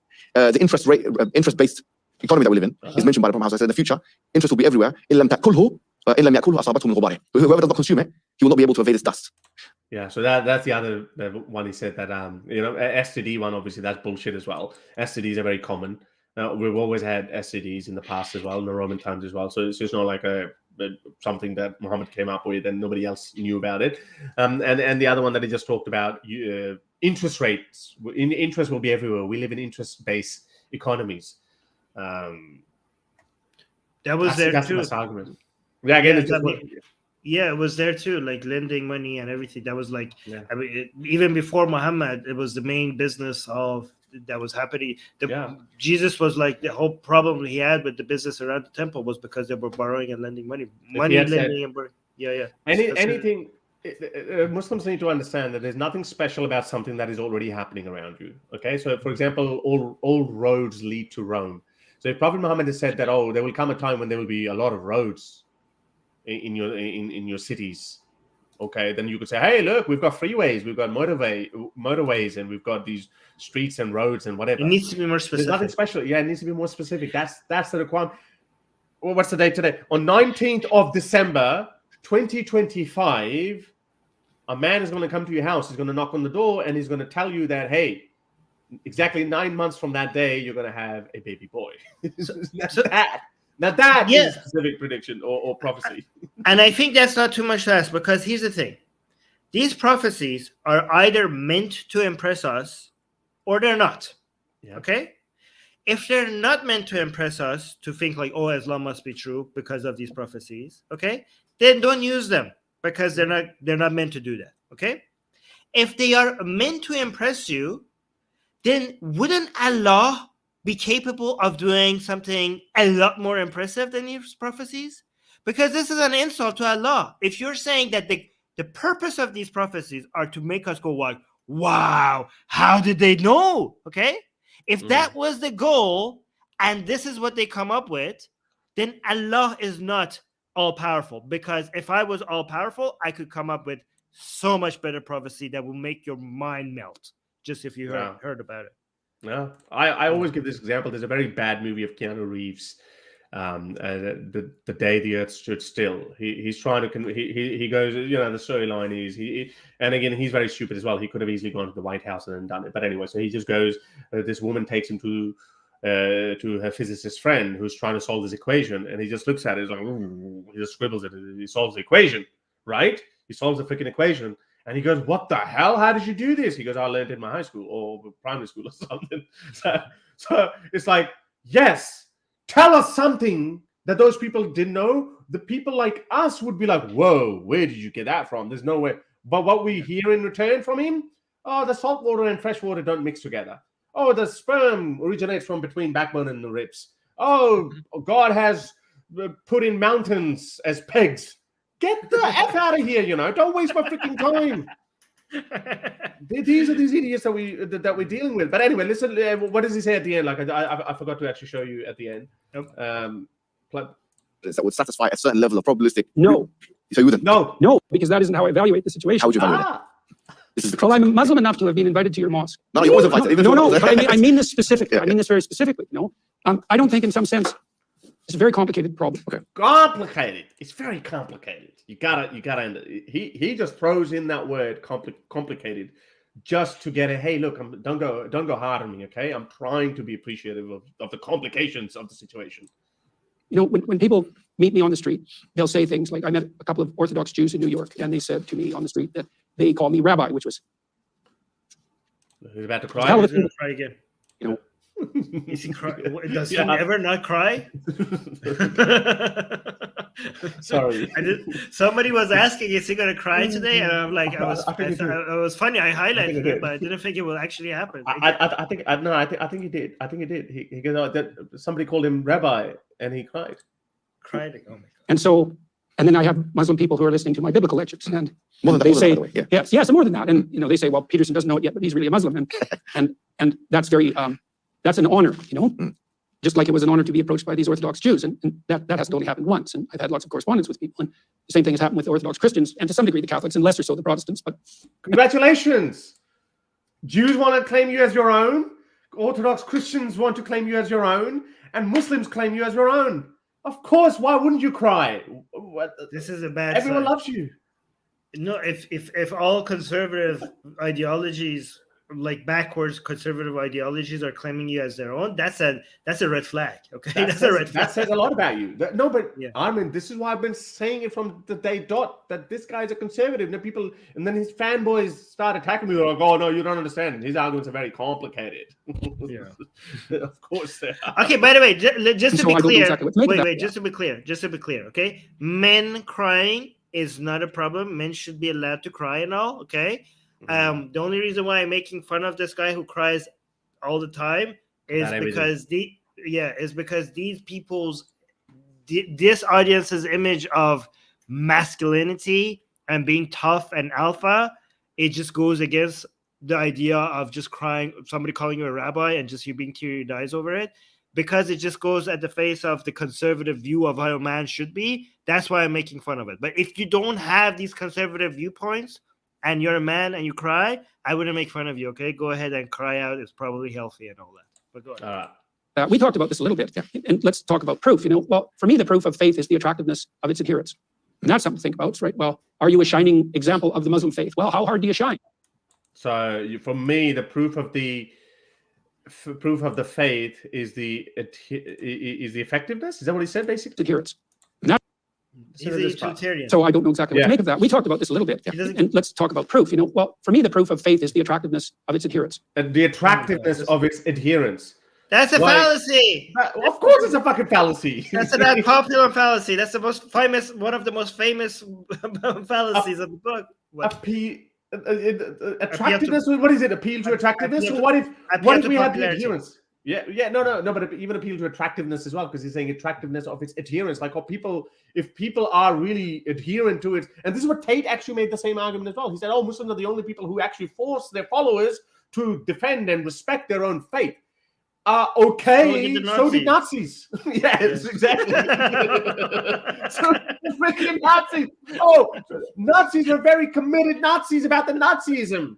So, that's what the fuck, man. I'm done with this. I need to cry.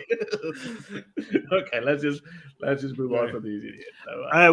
We have people wanting to come up. We have Angry Loser and Ibn Qayyim. Guys, there's two ways to come up. Either you're a patron on Harris Sultan's Patreon account, okay, or you are a YouTube member on Secular Jihadists YouTube channel. So I posted a link on the community tab of the Secular Jihadists channel for YouTube members only. So if you guys want to come up and talk to us, either become a patron for Harris Sultan or a YouTube member for Secular Jihadists. Yeah. All right, should I bring them both up or should I do one? Let's go with Angry Loser first. Let's go Angry Loser.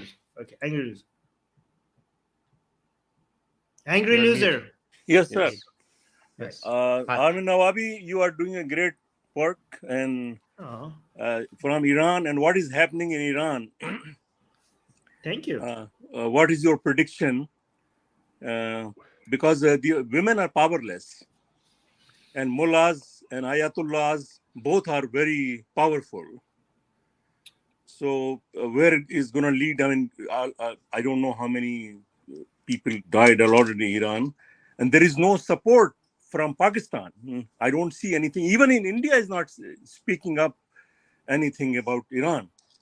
I think at the government level, I think India hasn't spoken, but a lot of Indian activists and they have a lot of people with blue ticks. They have actually spoken about it. But yeah, I mean, we by the way, Angry Loser, we have covered this at length this topic even earlier today and last week as well. We've been covering it regularly, so please keep an eye on that as well. But obviously, yeah, we've got Armin. So Armin, the same question that we keep asking you: where do you see what's going to happen out of these protests? All right, so I'll keep it short because we talked about it a lot. First of all, it seems like women don't seem to be that powerless. A lot of forces in the world have tried to cause some pressure and create some fraction within the Islamic Republic of Iran, which is right now the most powerful theocratic fascistic regime in the world, right? And it has had a grip on its people on 85 million people for the past 40 years, and no foreign source and no even internal or external political opposition groups have managed to do what Iranian women and girls have been able to do in 1 month. So it doesn't seem that they are as powerless as we thought they were, right? But you are correct to think that it's not enough. Like women leading an uprising and schoolgirls coming out in the streets and chanting "Death to Dictator," they need support. Like as powerful as they seem to have been, they're gonna need something else to do the final push, right? So the protests, if you look at it in the past couple of years, they come and go, right? And every time somebody thinks like, oh, this is the final push, but then they die down and it seems like the regime is still in power, okay? However, what you have noticed is that the protests are happening with less time distance between them. And every time it seems to be more radical than the one before it. And every time it seems to be more diverse and encompassing of more different sects from society, okay, from the one before it. And the sect that there are 3 sects that weren't joining that are everybody's waiting to join, right? It's the religious people, the Bazaris, like the merchant class, and the final sect is some people from the military, right? So those are the 3. Like we see, like now there's unity between ethnicities, unity between because used to be like the previous protests used to be centered on maybe Central people or Kurdish people or Arab people in Iran, but now it seems to be a unity among Turks, Fars, Kurd, Baluch, Arab. It just doesn't seem to, ethnicity doesn't seem to matter anymore. There's some unity there. Protests before used to be upper class, sometimes lower caste, sometimes. Right now there seems to be unity between upper class and lower class. The unity that we were waiting for was religious people and non-religious people, because it used to be just mostly non-religious people that were leading the way, right? And men and women, we're seeing unity between men and women as well. Now we're seeing a major joining of religious people, you're joining secular people against the regime. So that's step number 1. We finally saw the merchant class, the Bazaris, joining the strikes. Those strikes were what actually led to the 1979 Islamic Revolution, when the Bazaris and the oil industry people joined strikes. That was like one of the final nails in the coffin. So we now are seeing that as well. But the most important sect that we require to join eventually is the military class, right? And we've seen signs of that cracking ever so slightly, but not massively. But just the fact that we're seeing some hints that there's dissent there, it's a major plus. So it's hard to predict what's going to happen to the future. But what we know is that the protests are escalating. And even if these protests die down, it seems like the next one is going to be happening even sooner and with more intensity. And it's just hard to imagine, because for this regime to be able to hold on to power for the next decade when it's losing its base and also losing the entirety of the younger generations, okay? Like, and because the younger generations are more anti-regime, more anti-Islam, and seemingly have unlimited bravery, because they seem to not care about being, like, it's compared to our generation, like, we were scared. Like, we would never even imagine saying certain things in private. When I was in Iran, when I was these kids' age in Iran, the things that they are shouting in the streets were things that in our own private circles we would hesitate to say, even in a whisper. So this generation seems to just like be a lot braver than us. And eventually this generation is going to grow, and also they're going to have kids that are going to be even more radical than them.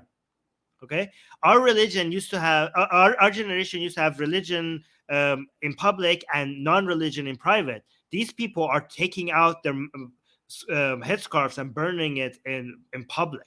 I don't know what the next generation is going to be like, but it just doesn't seem like it almost seems impossible for the regime to be able to hold under the power forever, especially when Khamenei dies. And Khamenei is more than 80 years old. So whatever unity even exists again in the pro-regime side, that might even die out when Khamenei dies. And I don't know what's going to happen. It's just hard to imagine how they were going to be able to maintain a hold on power. I don't know. Did I answer your question, Angry Loser? I think you did. Yeah, Haris, what is going on in Pakistan, you think, about Iran? I mean, the issue is the women here, not really Iran. I mean, because this is also part of a struggle with the superstition and issue of women and all these 5 prayers in the day and fasting of 1 month and wasting money in going Umrah and Hajj, you know. I don't think it's got anything to. I don't think it's got anything to do with Pakistan. What do you think about right now, just women issue in Pakistan? What's happening? And you think? Well, we're gradually going to see how Aurat March and this Pakistani feminist movement is gonna keep getting more and more momentum as the time goes on. But at the same time, we're seeing organizations like TLP. They have also countered the Aurat March, the women's march, by called a Haya March, meaning honor march, where they bring in women in niqabs and burqas and they bring them forward just to counter the Aurat March. So I don't know. Pakistan is going to go down before we see anything. Iran is way ahead of us. Why? Because Iran has hit the rock bottom. Pakistan hasn't. I fear Pakistan is. My worst nightmare is the Islamic Republic of Iran kind of a revolution, either by revolution or through ballot paper. Some Islamist hardline party coming to power like TLP, and a lot of people don't take it very seriously. But I'm telling you, I do fear that. I think Imran Khan, Nawaz Sharifs, and these people's parties, etc., they're going to be a thing of the past, and TLP could come to power either through through voting or through revolution. It can happen, and if that happens, forget about it for 30-40 years. Then the game is out of our hands. Anyway, okay. I think in this regard, you guys don't have that much following, but still. I mean, at least you open up. We're good start. Okay, well, thank you very much for coming. We need to take a couple of calls. Okay, thank you. All right. Ibn Qayyim. And then after that, Qayyim. And then after that, Oxymoron. Right. Okay. Hello. Hello. Hi there. Hello. Good afternoon. How are you? Good. Yeah, I'm good as well. Oh yeah. How are you? Sorry. So how are you? I'm not too bad, thank you. So Harris, how's everything? Everything good, yeah? Yeah.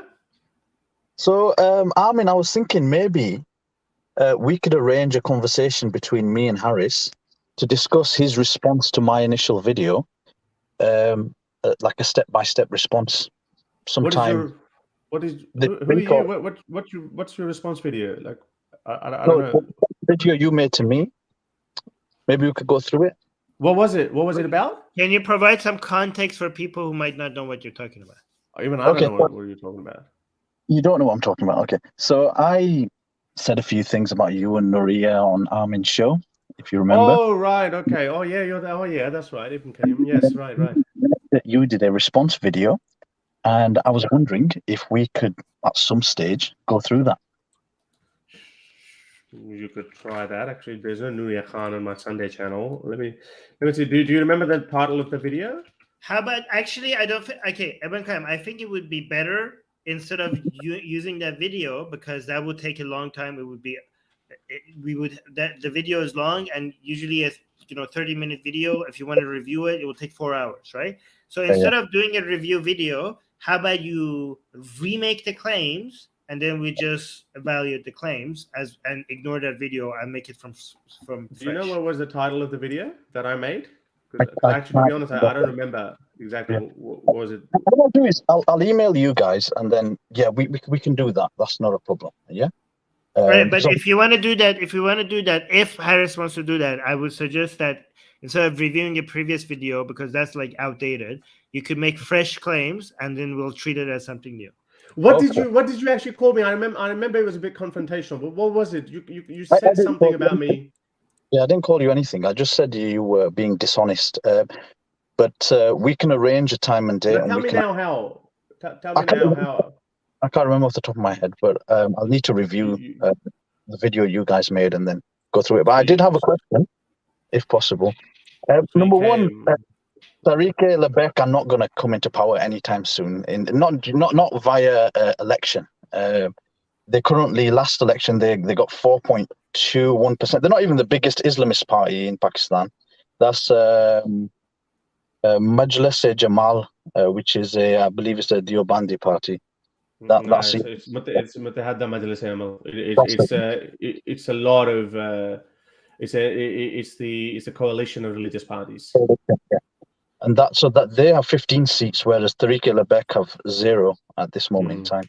So to think a party with 4.21% of the vote has in 2018, when you had the main leader, the guy who was still alive, who's now passed away, the very inspirational Khadim Hussein Rizvi in charge, who's no longer alive, to think that after his death that they've really got any chance of coming into power within the next 20 odd years is ridiculous, to be honest. Okay, so no, it's not ridiculous. And again, this is my careful observation. And again, this is a fear. His son is a lot younger than Khadim Hussein Rizvi. Obviously, he's dead. Yes, he was very charismatic, but so is his son. The people that turn up at his rallies. And a couple of days ago, there was another Twitter trend going that was anti-Imran Khan. I think let me actually show you this. What the surprising part was that this time TLP was predominantly a Punjab party. You know, someone say that if you excuse me, I just need to take a call. Just 1 second. I need to take a call. Okay, I'm just gonna put you on mute. Okay. Okay. So if you think about TLP is predominantly a Punjabi party, and now they're gaining momentum in NW or KP as well, formerly NWFP, in KP, which are usually Pashtun people. And just a few days ago, TLP held rallies, pro-Islamic rallies against the government, etc. And because Imran Khan's party is in power there in that state, KP province, and I think they've killed something like 20 odd people.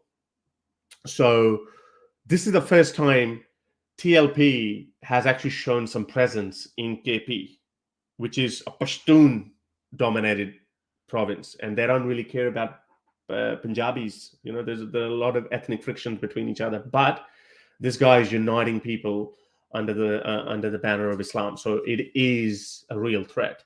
Yes, you could argue that when it comes to ballot papers, are they going to have they shown anything? Sorry. But that obviously remains to be seen. But they keep getting second or third number of votes in every in the last elections, in the last state elections, so national elections. So there were number 2 and number 3. So number 1 was Imran Khan, number 2 was PMLN, and then more often than not, number 3 was TLP. And that was their first elections. That was their first election. TLP 2018 were the first elections. So you can never rule them out. But anyway, that's just my opinion. But they can have that too. Violent enough to overpower government, which they have done before. They have threatened the government. They haven't overthrown the government yet. They have threatened the government. And the army has used, they've used excessive force on them. But how do you see Pakistan in the next 10 years? Like, what do you think is going to happen? I don't know. Look, I mean, it's difficult to say. Like, I mean, if we keep having this slow trajectory of secularization or rise of atheism in Pakistan, we could get 10-15% of that trigger.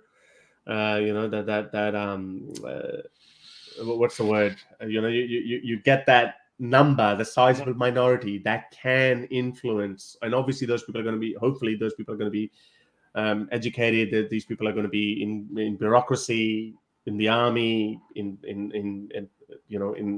politics. So those people would be able to, make their presence known. Tipping point, is that what you had in mind? Yeah, tipping point. Yeah. So you could have, you could reach that tipping point where you could go, okay, now we know, now we can pass domestic violence bill and act, or now we can pass the Minorities Protection Act. By the way, which Pakistan, even Imran Khan's government tried that 3 or 4 times. It got shot down. You couldn't go through the Senate because of the Islamist party. So we can reach that tipping point. That's one possibility. Hopefully, let's hope for the best. That is what I hope for. Or the second one is what I just tell you. What I just told you, that TLP could come to power either through ballot box or through revolution. It can happen.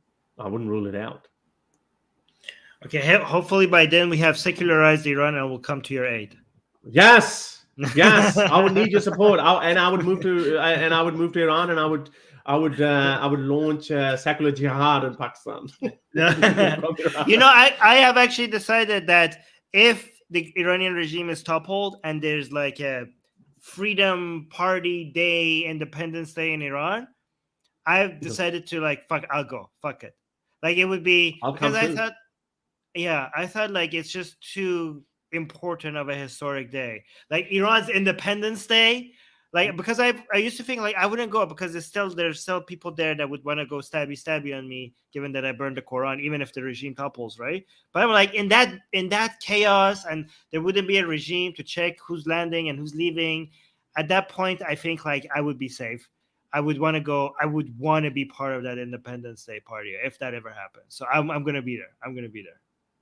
Yeah. We'll be live. Secular Jihadists will be live from Tehran. Well, imagine if we say that. Imagine if one day we go we're live from Tehran. Oh my God. But can't you do this? Come. Oh, hang on. Where is that? Oh, yeah. You don't have that. You could get Kaaba in the background. Why can't you? I could go to my shed. I could have the Imam Reza's shrine behind my background, or even better, Imam Khomeini's shrine in my background. Oh no! Even better, Imam Khomeini's grave behind your back. That's his shrine is his grave. His shrine is his grave. Oh yeah, okay, yeah, shrine. Yeah, okay. Sorry, you said that. Okay. Yeah. Where is it? Hang on. Let's bring Oxymoron. But before that, I want to do something. I just want to see if that works, because I think I showed Nuria how to do this, and she's been doing this ever since. Anyway, so am I gone? No, you're still here. Oh, hey, how did you do that? I want to do that. That's what I told you. You can. We be live.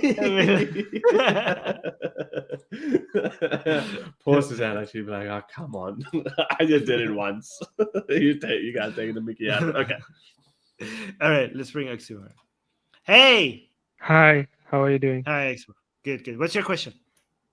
So I wanted to talk about Pakistan first. The structure of Pakistan, it is amazing. I don't think Pakistan would go more rock bottom than this. Because the structure, it's very decentralized economy. The structure is also amazing. You cannot do top-down approach on Pakistan. Yeah, so look, I mean, I would be rather more worried about Bangladesh, because it is very Islamic country, but it has a government which is very kind of secular, and it is put in place by India. It is a puppet government. So it could burst in, I think, a decade or so. So there's no way out for Bangladesh. Bangladesh is doing really good, though, isn't it? Economically, they are, but yeah, it's doing great. So but that is the reason, Oxymoron. But that's the reason why, if you can keep your people happy economically, then you can keep the revolutions and this kind of rebellion away from them. That's the age old, that's the age old. Yeah, but I think that the corruption in I think the India intervenes in Bangladesh government, the current prime minister. It's the puppet government by India. So it's very corrupt, but it has to keep it in power. Oxymoron, this is Khomeini's shrine. Is it that big? Is You're it that doing fancy? it too early. Yeah, it's very fancy. Is it that fancy? Yeah, that's where this is buried. fancier than Rosario Sul. Yeah. Anyways, okay, go on. You're Sorry, doing it too early. Yeah. Anyway, go on. So I wanted to talk about Kashmir. I think we talked about it on Atheist Republic, but I think it would be better if we talk here because Haris knows a little bit of that stuff. So can I post a link? Sure. Yeah, okay. Post the link. I will bring it up. People are saying it looks like a mall. Oh, here. Okay, got the link. You want me to share it on the screen? Yeah. Okay. There we go. Whatever, cash. Okay. Oh my God, this is very long. Kashmir and Ukraine thread. A thread. A thread. During the partition of India in 1947, most Muslim majority areas went to Pakistan and most Hindu majority ones to India. The princes were given the option of independence, and the king, whose population was mostly Muslims, chose independence. That was Kashmir. Yeah. That was Kashmir. Okay. 2. October 1947, Pakistan's equivalent of Crimean Little Green Men, Afghan tribals, and regular Pakistan army dressed as tribals invaded in response to communal violence, not unlike the burning alive of 50-odd Russians in Odessa.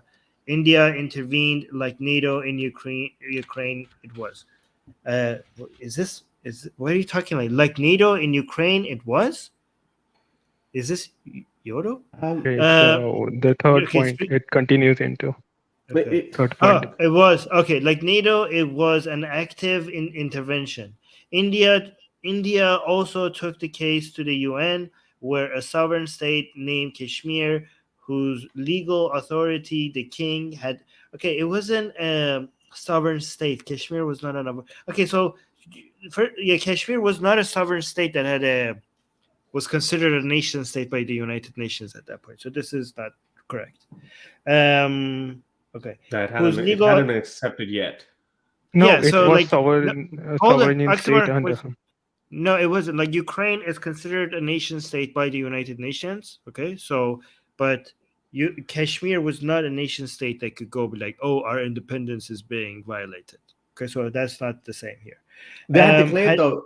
But just to be clear, yeah, because it was all this hoo-ha at that point, they were just at the state. But you're right. I don't think it was declared an independent state by the UN. It wasn't recognized by the UN. At that point. People are saying it was a sovereign state. No, it wasn't. It was not a recognized nation state by the United Nations, like Ukraine was. So this is not the same at all, and that's a major difference. Okay, because how could you go and say international standards or rules have been violated when you're not declared a nation state by the United Nations? So that's completely different.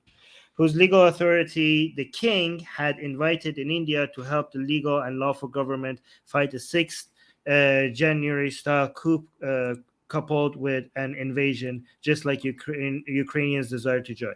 So this is again a major difference. Like, look at this is very dishonest. Okay, you're having a king, and at the other side you have Ukrainians. That's another major difference. That was a king. It wasn't the Kashmiris. These are desires of one individual. In fact, in Ukraine, we had the person that was in charge. He was on the Russian side. The people were on the Europe side. The guy in charge was on Russia's side. So if anything, the king would be a representative. Yeah, no, I mean the king here would not be a representative of the equivalent of the Ukrainian people. Yeah, it of would course. be the equivalent of the pro-Russian guy that you had on top in Ukraine, which Ukrainian people revolted against and toppled. So again, that's a dishonest comparison right here. Yeah, but Ukraine was a democracy either way. So yeah. Yeah. So again, you cannot be like, oh, for Kashmiri people, like no, for this one dude, for this one king who is not a representative of. I'm not. Good thing is that Armin is debunking it, because if I did it, they would say once a Pakistani, always a Pakistani. But anyway, carry on. Then number 4 says NATO Kashmir's lawful and legal. Just like Ukrainians desire to join NATO, Kashmir's look at so dishonest. Just like Ukrainians. And then it says they know that this is such nonsense, because they say it was going to say just like Ukrainians desire to join NATO. It was going to say Kashmir's king, but because it knows how much of a bullshit that sounds like, because it's not added the word lawful. It has to dress it up and make it sound more. People like more legit, legal, more legit by saying Kashmir's lawful and legal government. Really, is that okay? So if you care about Kashmir's lawful and legal government, are these not the same people who are saying that, oh, the Iranian girls are right to fight against the Iranian regime? Well, technically, if your lawful and legal government is your standard, then you should be against the Iranian women right now uprising, okay? Because the lawful and legal government of Iran is telling them to cover up. If the law and if the legality and lawfulness of a government is your metric, you shouldn't be supporting the Iranian women. Okay, so that's nonsense as well. Kashmir's lawful and legal government, as determined by the Partition of India Act, chose to join India, but guess what? Guess what the UN did? Supported by the UK and US. Okay, what do you mean supported by the US and UK? UN has members. US and UK are some of its most important members. Like, what are you talking about? Of course, it's going to be what the UN does is going to be somewhat reflected by what the UK and US want. That's how the UN works. Supported by UK and US is determined that the sovereignty of Kashmir was eminently disposable and negotiable. Yeah, because it wasn't yet recognized as a country, so you have to negotiate it. Nobody has decided whether or not Kashmir is an independent nation state or belongs to somewhere else. How else are you going to do it? It's not going to be based on who has the most power. Like, that's the whole point of the UN. It's negotiable because that's where you go to negotiate things. Oh my God, I almost said the R word. What an idiotic thing to say. How else? That's the whole point of the UN, to negotiate things. That the lawful and legal government was to be removed by fiat, and that the fruits of yes, when the people of a place are when a nation state has not yet been established, and we don't know what the people of that area want. They want the right to self-determination. The UN has to come in and say this. We don't know if this regime represents the people there. So we have to figure out what to do.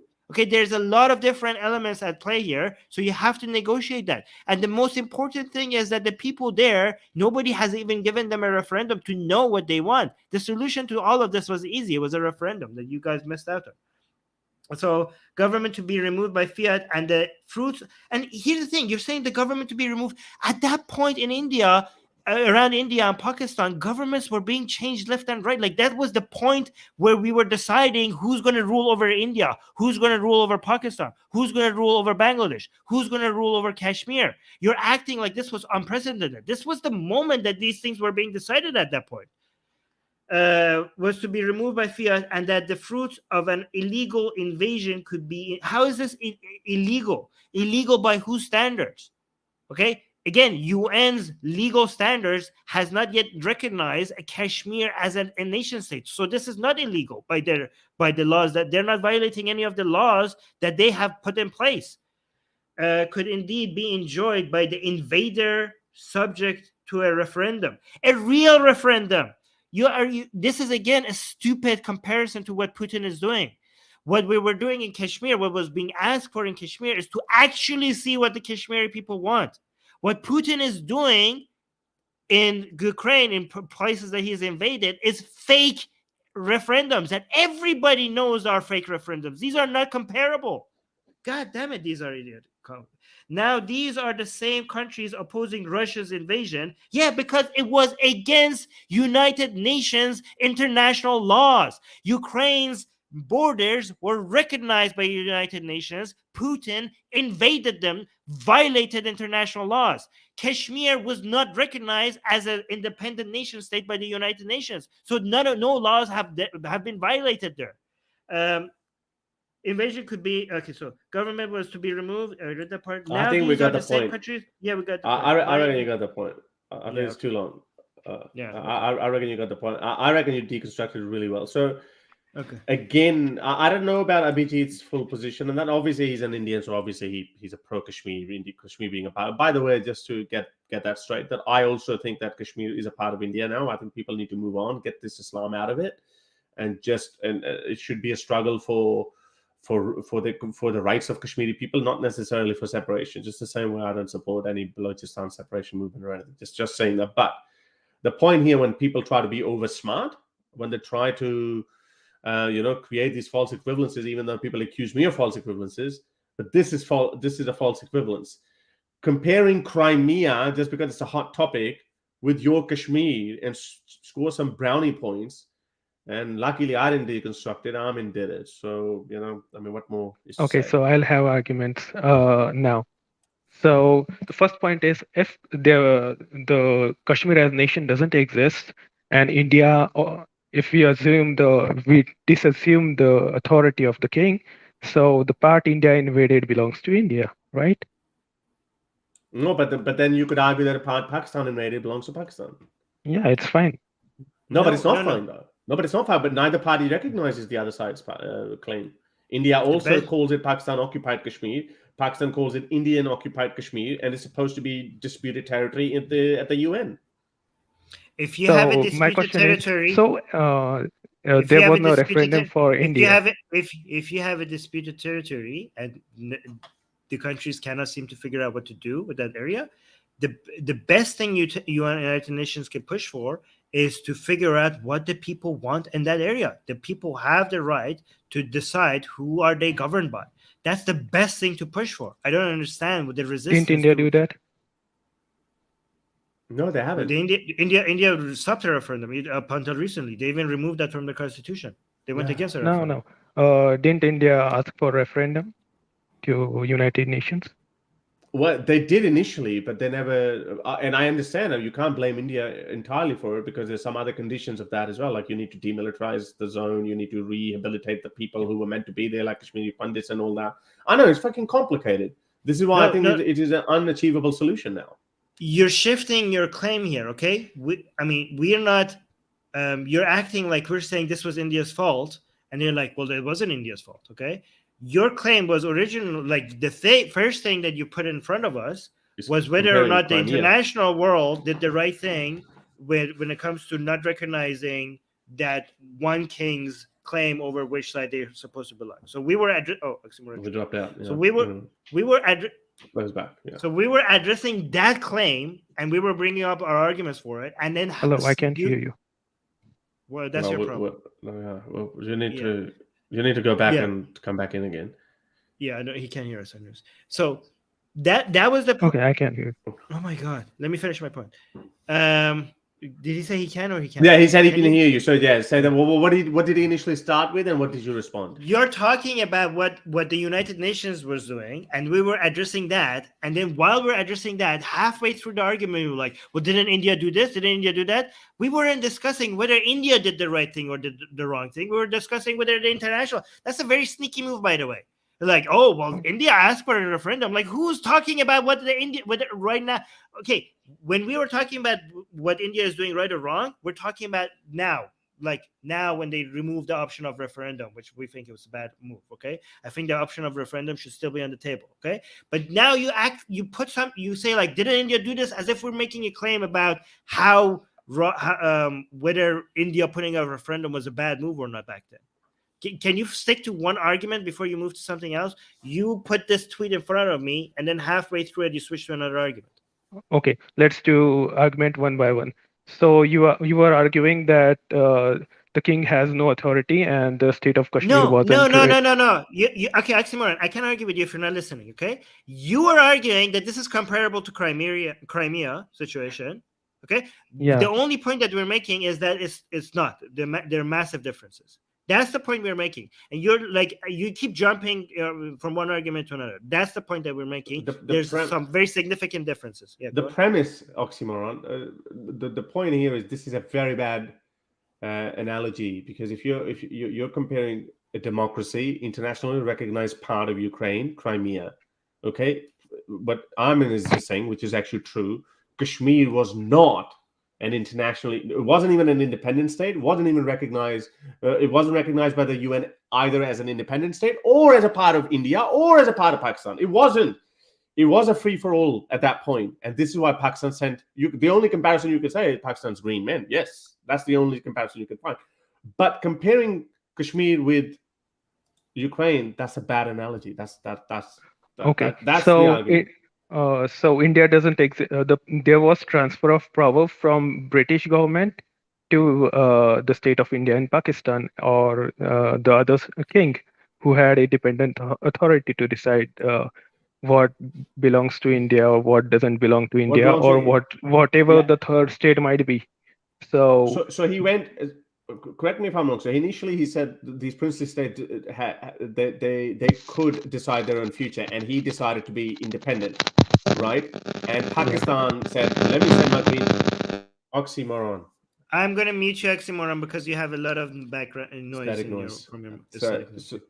So Pakistan sent the little green men into Kashmir, and they said, "Screw you!" And then the prince got scared, and he said, "Whoa, I'm going to be destroyed by these people." So he asked India to come to my rescue, and India said, "Well, I would only come if you, if you join India, the Union of India, under those conditions." And that's it. And that's what happened. Okay, all of this is happening, but it was not formally recognized by the UN at that point. You know, when we call international law, so it wasn't actually. I don't think it was recognized at that point that a king can. I think it was probably done by it was authorized by Britain as part of the division rule, but I don't think it was a part of the international law at that point. The UN was only 2 years old. Oxymoron, we already went over 2 hours, so make your final point. Oh, so I was arguing about the legitimacy of India and Pakistan as such, because India and Pakistan as such don't really exist beyond the setup of the British colonial empire. So all authority what do you of mean? India and Pakistan do exist. They're recognized as nation states by the United Nations. But through British colonial empire, there was transfer of power. Doesn't matter. They exist. Yeah, but so the condition of existence of nation is one nation has to exist to recognize the other. That's the only condition. No. The condition right now for a nation state is for it to be recognized as a nation state by international law, which they are. Both of them are. Yeah. So the law says that if a country recognizes the other country as independent nation, it is independent nation. No, it needs to be done by the UN. So it's like, for example, Afghanistan. For example, Afghanistan. Yeah, nobody recognized the Taliban government. So Afghanistan is a lawless country. I mean, for a country to be recognized, you need to have diplomatic relationships with them, and you need to have established some sort of trade routes or whatnot with them. For example, right now with Afghanistan, nobody recognized that. You could say Afghanistan exists, but it doesn't really exist for the whole world. It doesn't exist. No, Afghanistan exists. The government is not recognized, but the country is recognized as a nation state official. Yeah. So, for example, if somebody went in and like if somebody invaded the Taliban, the world would not say, "Oh, the sovereign nation of Afghanistan has been invaded." This is what I'm assuming. Yeah, you reckon that? No, you are invading a nation. But nobody recognized the Taliban. Yeah, the government is not recognized, but the nation state is. The nation is recognized. Yeah. Okay. But the country will not become a country will not be independent just because another nation state does not recognize it. That's not how international law. United States criteria to recognize the United States. We're talking international law. No. That is the United Nations criteria. If the country recognizes other country, it's kind of independent country. What do you mean? Like, for example, if one country A, all of a sudden country B comes and says, I don't recognize you, all of a sudden it becomes not a nation state? That's not true. I know that. No, the criteria is even a single country, which is signatory of United Nations, recognizes the other country as independent sovereign nation. It is a sovereign nation. That is the criteria by UN to recognize a nation state. So tomorrow, if Canada decides that Khalistan is legitimate state, it becomes a legitimate state according to UN standards. No. You need a lot more than that. That's pretty stupid. You need a lot more than that. Can you send me a reference for that? Yeah, I'll send you. Right now I can't, but I hope it's not like that because that's pretty stupid.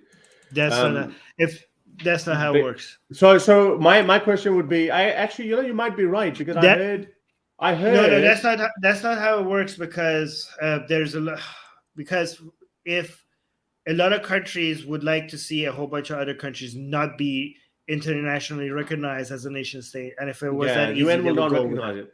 For example, if Pakistan creates a Khalistani embassy in Lahore or in Islamabad, let's just say Pakistan does it, I don't think the UN will recognize it. No, like, do you think like Pakistan can, for example, make France not a nation state just because they come and challenge the existence? No, of but the France? other countries recognize France as legitimate nation. So you're saying you need like at least one? Just one, yeah. No, this is what I'm saying. That's not true. That's not true. That's not true because that's first of all. So challenging a country as a nation state by one country, that doesn't make them not a nation state, and recognizing them as a nation state by one country does not make him a nation state. Because if that was so, Palestine would already be a nation state right now. Okay, Iran recognizes Palestine and could have just made Palestine a nation state by recognizing it as a nation state.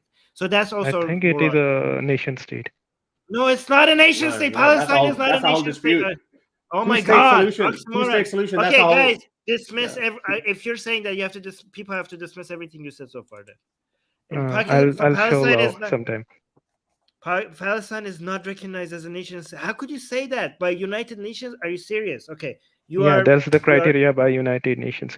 It's wrong. Atheist Republic could be nation state if United Nations recognize some country recognizes Atheist Republic. Okay. We have already went over time, and you're spreading. Next time, if you want to make claims like this, send me like a link or something beforehand. I didn't think it went there. So Tibet. So here's this guy saying, yeah. So somebody said, "Oh, Armin, what happened to Tibet then, Armin?" So well, I just looked it up. So there you go. Tibet. That actually proves my point. Yeah. Tibet is internationally recognized as part of China. Yeah, because officially recognized by the United Nations as part of China. Yes. If some country recognizes it as legitimate state, it becomes oxymoron. Okay, I'm gonna put you down anymore because oxymoron, you're down. But I already told you that this is a stupid standard because if that was the case, Palestine would already be a country. Iran could recognize Palestine as a nation state, and it would be a nation state. It's not. That's not how any of this works. Anyways, I already clarified that multiple times. I keep insisting. Next time when you come with some references, and send it to me beforehand so we could check it before you, because I don't want this to be like a confusing show where we're like spreading. I don't even know much about this. Anyway, it's just because and also if you say that and we don't have anything to back it up, and maybe on air we can challenge it. Some people could say in the audience oh, this could be true, and it could be a complete nonsense. So that would be irresponsible. Even after I clarified 3 times, it keeps on repeating the claim. That's not how this works. You can't just make something true because you repeated it. Anyways, we should go. I think we should. I think we've spoken enough. Guys, like the video, subscribe, hit the bell notification, share the video, recommend the channel, tell people that they should be subscribed, become a patron for Harris Sultan, become a patron for Secular Jihadists, become a YouTube member for Harris Sultan channel, become a YouTube member for Secular Jihadists channel, and we might have some exciting news, but we're not going to tell you. So Harris has some very interesting thing. We might be. We might. We haven't decided yet. But we haven't decided. We haven't worked out the logistics of it. Oh no, not logistics. Maybe. I guess we could call it logistics. Okay. We'll see. Yeah. We'll see. So guys, make sure you subscribe. Some of you watch these videos without subscribing. I don't know what's that about. If you're watching it, it must be good to subscribe them. All right, guys. Love some of you, not all of you, but like most of you, and we'll see you on the next show. Bye. Bye.